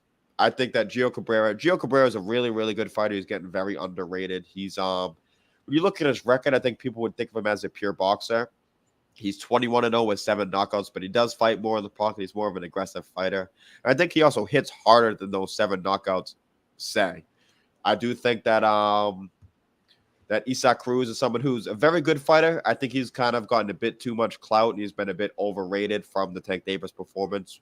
I think that, he's getting a lot of, like I said, just crowded stuff. Like TJ said, he's a bit one-dimensional, and I think that if Tank doesn't break his hand or at least hurt his hand in the 5th or 6th round, I think he probably gets Cruz out of there. And even with hurting himself, he's still able to win the fight cleanly. So it's an interesting fight. I do favor Isaac Cruz still, but I do think it is a lot closer to it's not a 50-50 fight, but it's a lot closer to a 50-50 fight than most people think. And as Weedy said right there, he said that he is super awkward too. Eddie Morale said, no disrespect, but you look like Carl Frampton. I mean, I won't take much disrespect to that. I don't think. I mean, Carl Frampton's not a bad guy. Like TJ said, he's a great commentator too. Could be a Hall of Famer, so I'm okay with that. But what do you think about this Isaac Cruz Gio Cabrera fight? Like TJ said, I do think it could go the distance too. You don't look shit like Frampton, but anyway, I don't think I do either. But I was like, all right, but we'll take it though. We'll take it. What I say is this: I actually. This is going to be one of the first times I disagree with you, Jack. Mm-hmm. I don't think Isaac Cruz is overrated because I think he's exactly where he needs to be at. Mm-hmm. He's getting the attention because he gave Gervonta Davis, who's a generational talent, a legit fight for once, right? Like, Isaac Cruz gave him more trouble than Ryan Garcia was ever going to give him. Mm-hmm. You know what I mean? Right? I mean, he literally walked over Ryan Garcia, even given all of Ryan Garcia's physical attributes and talents. Isaac Cruz is one of those guys that you're not going to look good against, right? Win, lose, or draw, he's going to make it look ugly, even if you beat him. So I think he has a chance to win every fight. He's a pit bull. He's got the perfect nickname. You know what I mean? He's going to get in there. He's not, you're not whitewashing this dude. Unless, your name is Tank Davis. I think if Tank and him ran it back, I think it'll be a completely different fight, right? But plus that was short notice. That's another thing people don't take into consideration. But I think you would need to be that. I think you need to be a generational talent to make Isaac Cruz look bad. Even if he fights a guy with much more talent than him, he's going to be in their chest the whole time. And he's got that I don't give a fuck mentality. Right? He's going to just keep coming and coming and coming and coming. So, do I think he's a championship level fighter? No. But I think he's a really good B-side. And I have him winning this fight, to be honest with you. Yeah, but I do have him still winning this fight. I think it could go the distance, but I do think that Cruz could get him out of there later on, I think, too. And Gio has a good comment. Weedy has a good comment right here saying that Gio is the same way. He's super awkward, throws punches from weird angles. It's going to be interesting. That's what I've seen with Gio Cabrera. That's why I think a lot of people see the 7 knockouts and they think, oh, well, he's not much of a puncher. He might not have the Tank Davis eraser or anything like that. But I do think the angles he throws his punches, like Weedy said, he's an active guy too. So I think if he's able to back Isaac Cruz up at all, if he's able to kind of lead the dance, as they like to say it, I think that he definitely can have some success. But he keeps people off of him, though. Mm-hmm. He might not be knocking people out, but he hits hard enough to keep people off his ass. Yeah, no, exactly. You know what I mean? And a lot of those punches, like Weedy said, they're from weird angles. So when he throws his hooks or his uppercuts, his punches you don't see coming a lot of the times too. Like if you see a punch coming, you're able to kind of eat it and expect it. If this is a punch you don't see coming, you have no time to brace for it. Your muscles are all relaxed and not tensed up or anything. So those are the punches that can hurt you too. Bean saying Pitbull was not for any talking during the press conference. He already talking Tank rematch. Well, that's all he said since that fight. He keeps talking about the Tank rematch. So I really don't want to see it. I mean, I guess it wouldn't be bad. I've heard rumors that Tank could maybe fight a Chris Colbert. So I'd much rather see an Isaac Cruz rematch than I think a Chris Colbert fight. But I don't know if I still want to see it. I think there's much better fights that I want to see. I fight Chris. That would be a murder charge, bro. Like, you kidding me? Chris Colbert against Tank?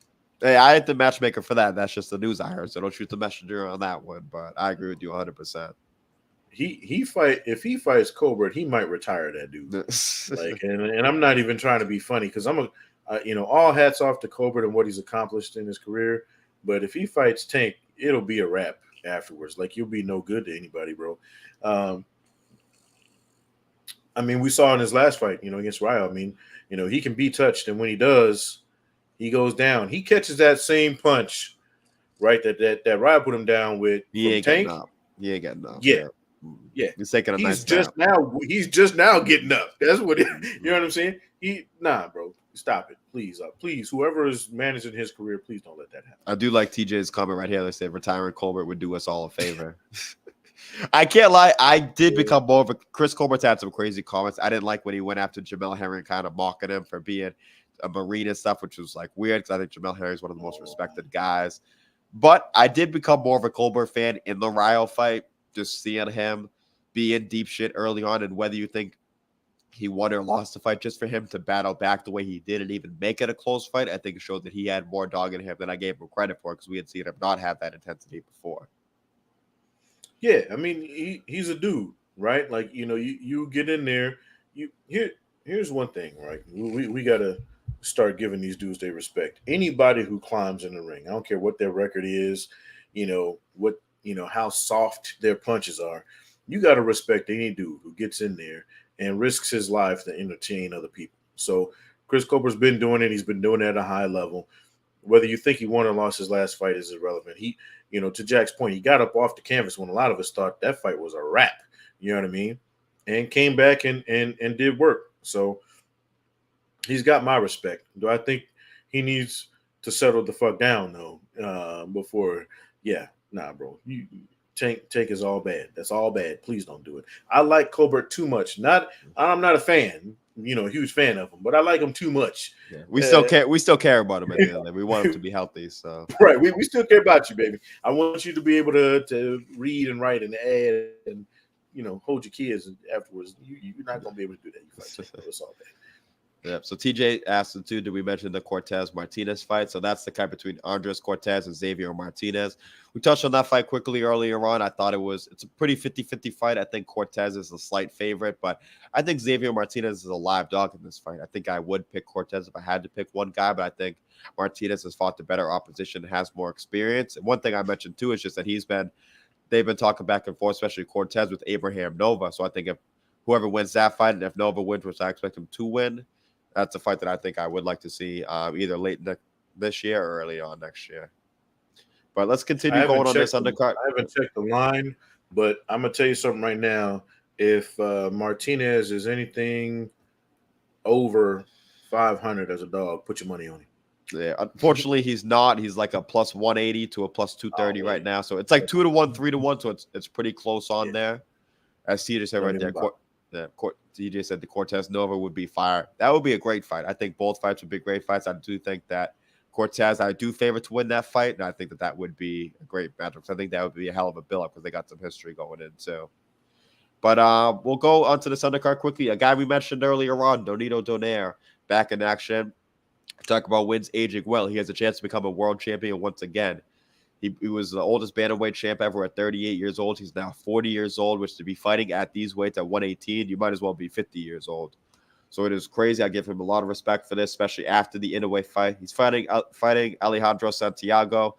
Santiago's 27-3-5, who's a solid fighter. I think it comes down to he had a majority decision to Gary Antonio Russell. He had a loss to Jerwin and Cajas, I believe, or is a draw with Jerwin and Cajas, and a lot of people thought that he won back in 2018. So to me, it comes down to, I see TJ saying he likes Santiago in that fight. To me, it comes down to what version of Nonito Donaire do we see in that fight. I think if we see the Donaire who had knocked out Raymond Gallardo and then Uabali also before the second Inoue fight, I think that Donaire could win this fight. But I do think Santiago is one of those. He's an active guy. He throws his hands a lot in there. So I think that if Donaire isn't that same guy that he's been since then, I think that Santiago kind of put the pressure on him to maybe wear him down. An interesting point TJ mentioned, then I'll pass it to you, Nibs, that Donaire hasn't been past the fourth round since 2019. Just kind of wild to think about. So you do think that early he'll be dangerous, but I think the longer the fight goes, the more that Santiago, I think it could go in his favor. Look, man, I learned my lesson betting against Nonito Donaire. Like every time I'm like, this dude is washed. Get him out of here. He put somebody to sleep, bro, or I don't know what it is, what they put in his cup, but whatever it is, it's fucking working. And how great is it? You got a guy who in his 40s still making 118, bro. The fact that you're still making that weight, he's not a big guy, height wise and all that, but like you said, he's gonna be 41 this year, still making weight at 118, and still schooling these young boys. Like, it's not like, even in the fights he's losing, it's not like he's getting dog walked. You know what I mean? So I think even if he loses this fight, he either gets caught, and gets knocked out early or something like that, or he loses a competitive fight. So I really can't put money against him. The last 3 times I bet against him, he cost me a shitload of money. So I'm not fucking with him no more. I'm taking Nonito. Yeah, and he's been competitive. Even the first Inoue fight, was the fight where he broke Inoue's nose in his orbital ball. The second fight didn't go his way, but I mean, we saw what Inoue just did to Stephen Fulton too, so I think we can all give him a pass for that one. Crazy thing with Nonito was when he lost, he was knocked out by Nicholas Walters in 2014. That was up at featherweight, but a lot of people kind of thought that, was that the last best version of Nonito Donaire that we'd seen? It's crazy for me to think that I was in my freshman year of high school back then. And I wasn't a boxing fan. I had no idea who Nonito Donaire was at that time, but it's crazy to think that it's been that. People thought he was maybe washed up then. We are now almost 10 years later, and he's still fighting, looking to be a world champion. So, win, lose, or draw, Nonito Donaire is an absolute legend of the sport. So I do think I am rooting for him to win this fight, but I think if I had to bet on this fight, I think I would pick Santiago to win a competitive, close decision.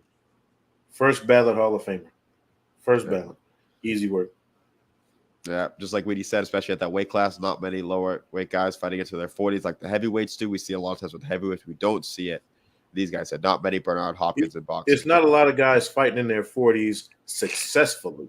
Mm-hmm. You know what I mean? We've had Chop Chop. He's been fighting forever. God bless him. You know what I mean?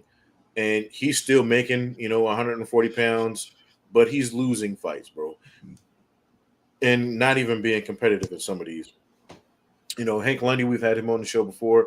He was pushing 40, still making weight, losing fights. Nonito is 118 and still winning or being very competitive in his fights.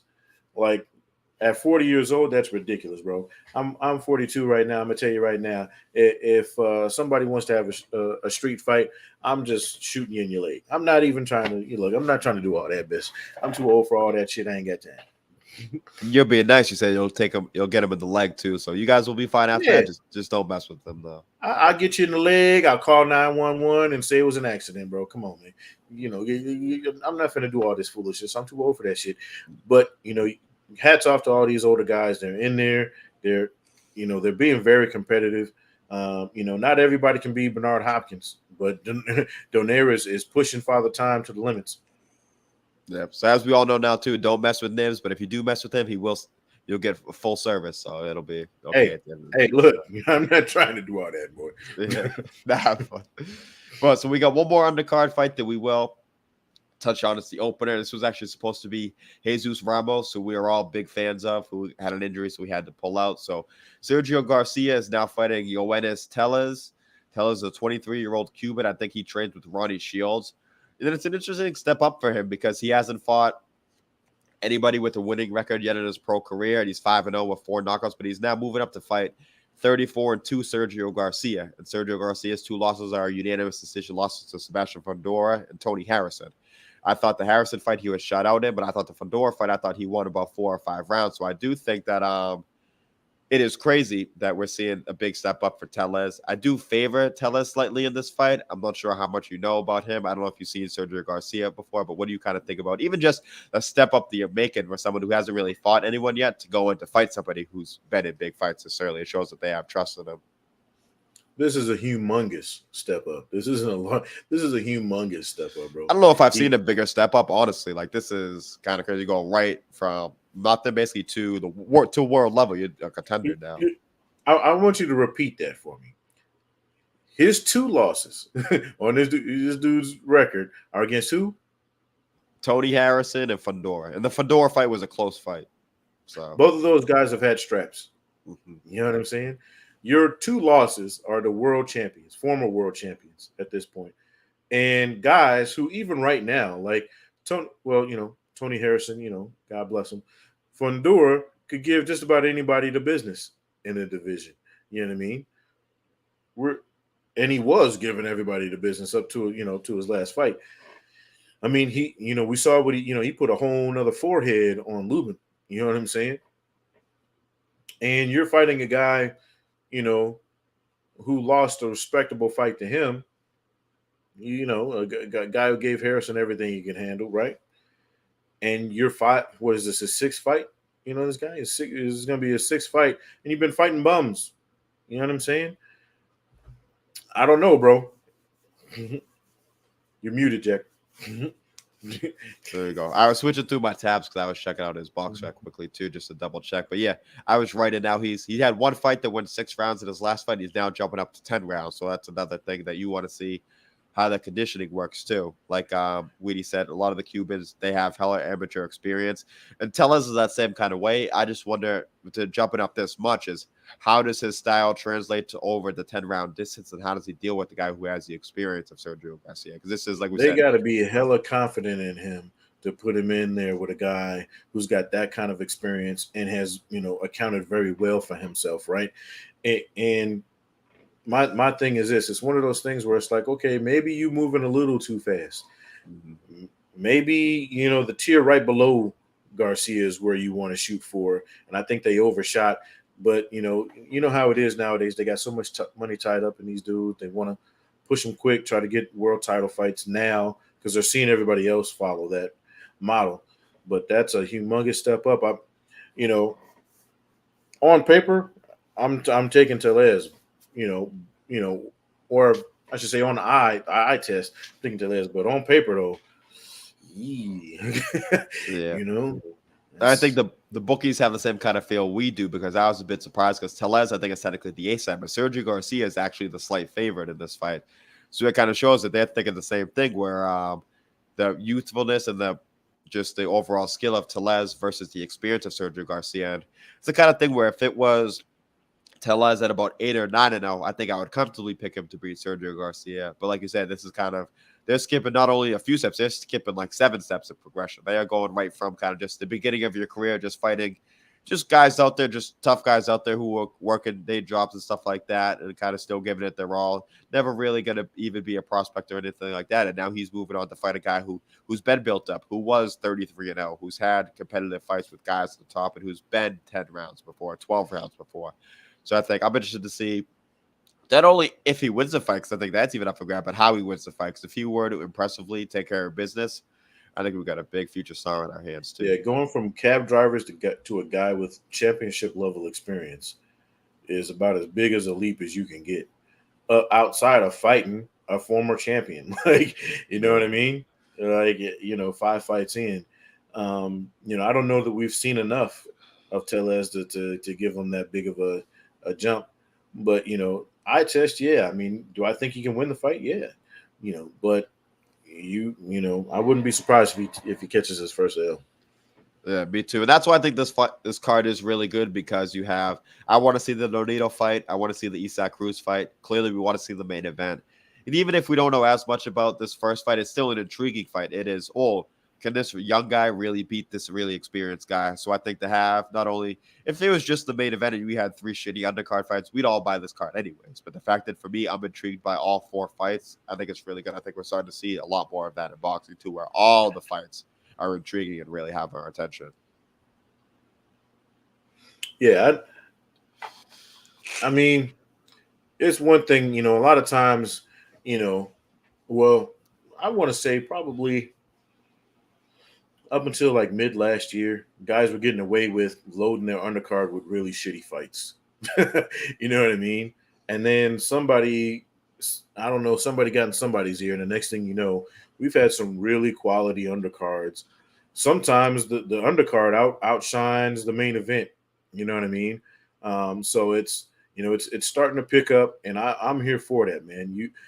Like you mentioned it earlier, back in the Floyd days, Tyson was really good at this. They load up those undercards. Well, Tyson did it because he was knocking everybody out in like 2 fucking seconds.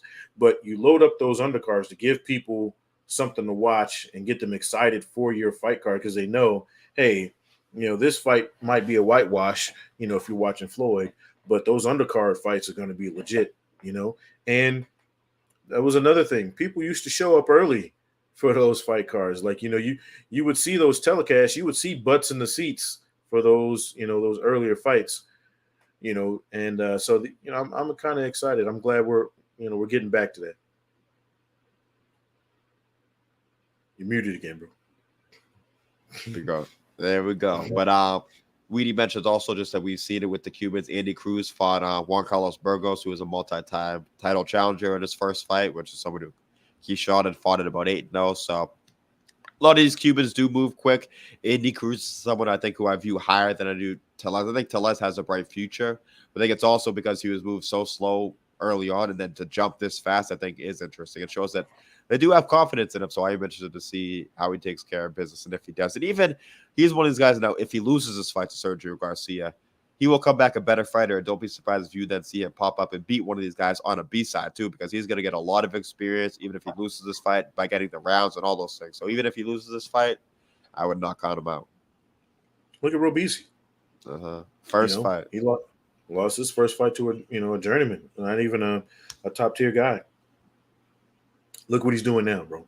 Sometimes that early tough fight, whether it's win, lose, or draw, sometimes that can help you, but sometimes it can set you back. So hopefully, no matter what happens, this propels his career, changes him, gets him right. Maybe they fix some of those deficiencies, because all those young guys got them. Yeah, for sure. So the last thing we'll do is we'll just quickly recap. Well, we've recapped, but we'll quickly just go through all these fights, and we'll each kind of just give a pick. So we'll give a winner, and then if we think it's going to be by decision or by knockout. So we'll start with the Friday card. So Seniesa Estrada against Udica in the main event. I think that Senisa definitely wins that fight. I had to think before I said that name, but I think Senisa wins. I think it's probably a decision. Could be a stoppage, but I think I got Senisa by decision. So what do you think on that fight right there? KO 5. There we go. Easy work. I think it's easy work. Yep, I sure hope so. So she's someone who's shown the levels between. So I think a stoppage for her, especially on this spotlight this week, would be great for her. So the last one we'll do on this card is Abraham Nova versus Jonathan Romero. Romero's got the experience, but I do think, like we said before, Nova's fought the better opposition, bigger, stronger guy. So I do expect Nova to get the late stoppage. So what are your thoughts on that matchup for your pick? Bro, and I know his last fight went the distance, right? I'm expecting Nova to knock this dude out inside 2, maybe 3 rounds, bro. Yeah, because he went the distance in the last fight, but that was against Adam Lopez, who's showed a certified chin. It was Adam Lopez. He's different. Adam Lopez is different, baby. He built different.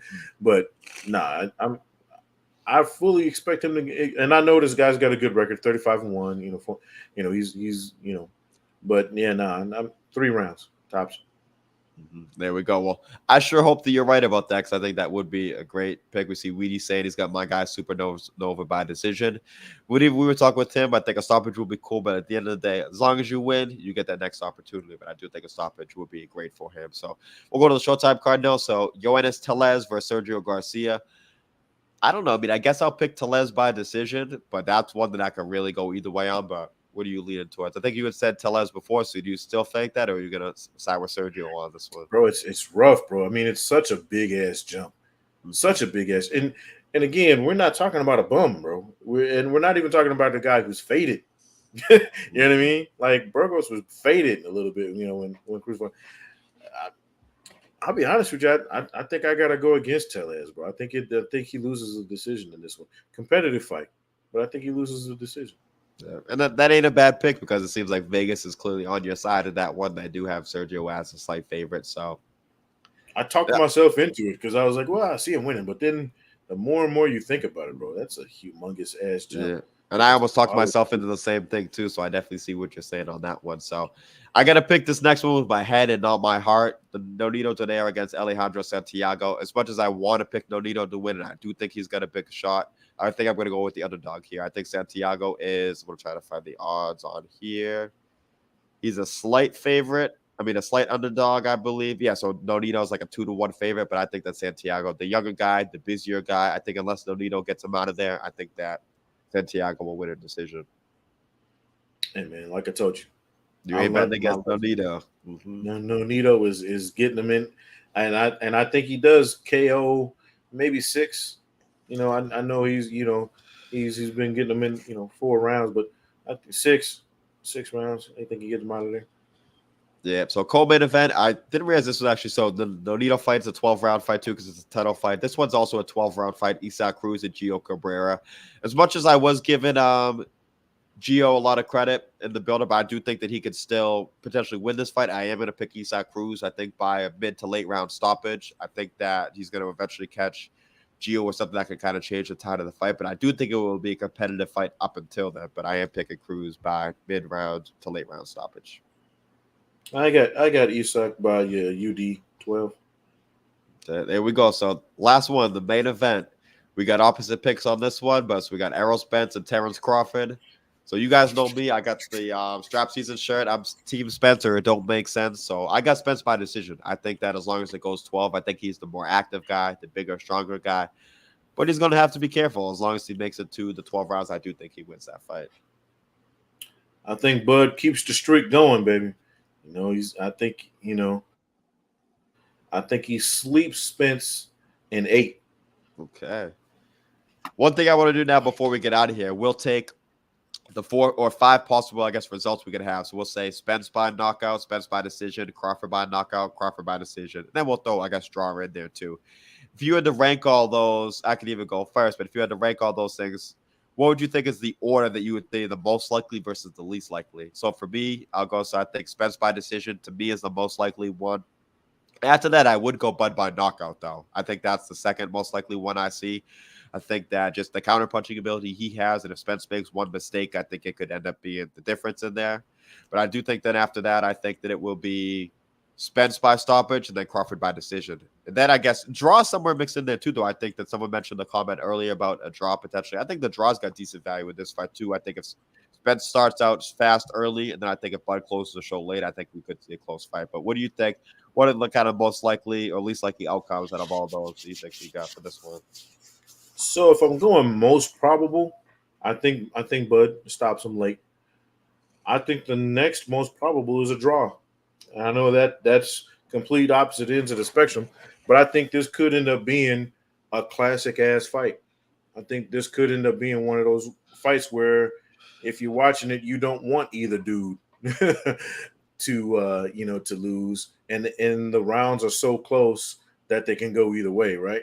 So I think that's actually the second most likely, and then believe it or not, I think that Spence by KO is the third for me, right? Again, late, not early, and then Spence by decision, and then Bud by decision. I know I got Bud winning this fight, but I think that if it were to go to a decision, I think Spence ekes it out there just because he is a little bit more popular, right? And he's got more straps. And I know people hate this, especially, I'm not a fan of it either. But people tend to lean towards the guy with more belts in them close rounds, you know what I mean? Or the champ or whatever. So, you're talking about a guy who's got, 3 or 4 of the belts. Bud's got one. Close round, even though it might have been Bud's round, they might give it, to Spence just because he's got more straps. So, and people like his style, right? A lot of people don't like Bud's style. This is why, Spence is the A side. He puts more butts in seats because of his style. You know what I mean? So that's why I think if it does go to decision, I think that Spence has actually got the upper hand. Yeah, I agree. I think it's probably more styles than anything. Spence is the bigger draw, and I think he has the potential of a Canelo fight, so I think it would serve that better in a close fight to give him a decision. But I do think it would more come down. That. And I think it would, 100%. It would more come down to the styles, I think, though, where Spence would be the more active guy who's most likely going to be on the front foot more. And I think that, especially to the casual observers, or even if you're trying to find a difference, I don't as much, but I think a lot of people lead to, who's the guy moving forward? Who's the guy throwing more punches? And I think that probably would be Spence. We got Weedy saying the Tellez fight's a tough call. I think we all agree on that. He's going to go Santiago by decision. Gio Cabrera by decision, but he wishes he knew the judges. Well, one thing I know is I love Gio Cabrera too in that fight potentially, but I think he might have to win 10 rounds to get a draw. So I think to be determined on that one. We got Weedy and Bean both rolling with the big fish with me. I got my dad rolling with Terence Crawford by a close decision, and he's got Supernova by a KO to make for a great weekend. Yeah, I think he's basically right on line with you. He's got Crawford, he's got Nova right in that range. So you guys are thinking about the same your way. pops is a smart man. You should listen to him. He's a smart man. He's got the Spence Crawford pick wrong, but that's okay. That's all good. So about that. But he's gonna give me shit for that once I get off this for sure. But Weedy said for Crawford to win 115, 113 is going to have to put on a show. Just no disrespect, just as a boxing, I think Bud's got to really show out to get a decision. I see that too. I think Bud's going to have to start fast, like we talked about also too. I think if he goes down 3 or 4 rounds to 0, he's not going to win 7 out of the last 8 rounds, I don't think. So I do think that if Bud he's going to have to start fast, and if he's going to up on his toes boxing and not as much stand in the pocket, I do think he could win a decision. Like Weedy said, great week of boxing. Beat another thing. One thing we don't have to worry about is a lot of holding. That's a great point for this fight, too. Both guys can fight. Spence fights on the inside, but they both know how to take that half step back and then kind of create space. So that is a great point, too, as I think that'll just lead to a more all-action fight. So I think Weedy's last comment, like I said, summed it up perfect. It's already been a great week of boxing. We got great fights tomorrow, great fights on Saturday. So it's been a hell of an episode. Basically been about 2 hours. It didn't even feel like 2 hours because we had a whole lot of stuff to talk about. So get any other last kind of comments or anything before we wrap the show up? You know my spiel, man. Go support your local boxers. Go support your local events. Not just boxing, but fights in general. MMA, fights. You got, people doing jiu-jitsu, boxing. This is the big thing we do here. A lot of the boxers that you see or going to see this weekend started on a local show, started in a club fight, and now they're here, right? Not everybody gets big money machines behind them and is getting title fights 5, 10, 15 fights into their careers. Some of these guys got to earn it from the mud. And, a lot of those guys that are going to be on these cards this weekend did just that. So go support, go show love to your local guys. I guarantee you it'll pay off in the long run. 100%. And I've been to some local shows recently. I saw a great fight between my guy Brandon Higgins and Kenny Larson. It was a great fight a few weeks ago. Then I'm also going to some more local shows. I got King Kevin Walsh, who's from Brockton. He's fighting in Worcester on next Friday. And then after that, I know my guy Michael Hand is fighting Harry Gigliotti. A few other big guys on that card also. So I got a few local shows. So stay on the lookout for our Instagram channel and our YouTube channel because we might be a Thursday shows, might be Saturday shows. I'm going to be booked for Friday nights these next few weeks because I'm going to be taking my guy Nibs' advice and supporting my local boxing. So with that, I want to thank everyone for tuning in. Comment saying good channel. When do you go live? So I guess I kind of answered that question. It was, we'll kind of keep you guys updated. ITR Boxing on Instagram is our Instagram page. So we'll have more updates on there for you guys. We'll have it out. Try to get it out more ahead of time to let you guys know. But it's going to either be for mostly either Thursday, Friday, or Saturday. But we'll let you guys know ahead of time for that for sure. So we got a great show. Again, great chat interaction. Shout out to everybody in the chat because you guys really do help the show flow. Weedy said, I watch Pro Box. I'm a boxing head. Well, we're all boxing heads, so it's definitely no shame in that for sure. Then Weedy also said he got too many kids to get to my local shows, sadly. Well, don't worry about that. You support us enough. You support boxing enough. So, like you said, you're a real boxing head at the end of the day. So it's all good, Weedy, without a doubt. So I want to thank everybody for tuning in for episode 2. It's a hell of an episode, Nibs. We'll be back at it next week. So I want to thank everyone for tuning in. Salute to y'all. We'll see you guys next week. Be easy. Peace out, everyone.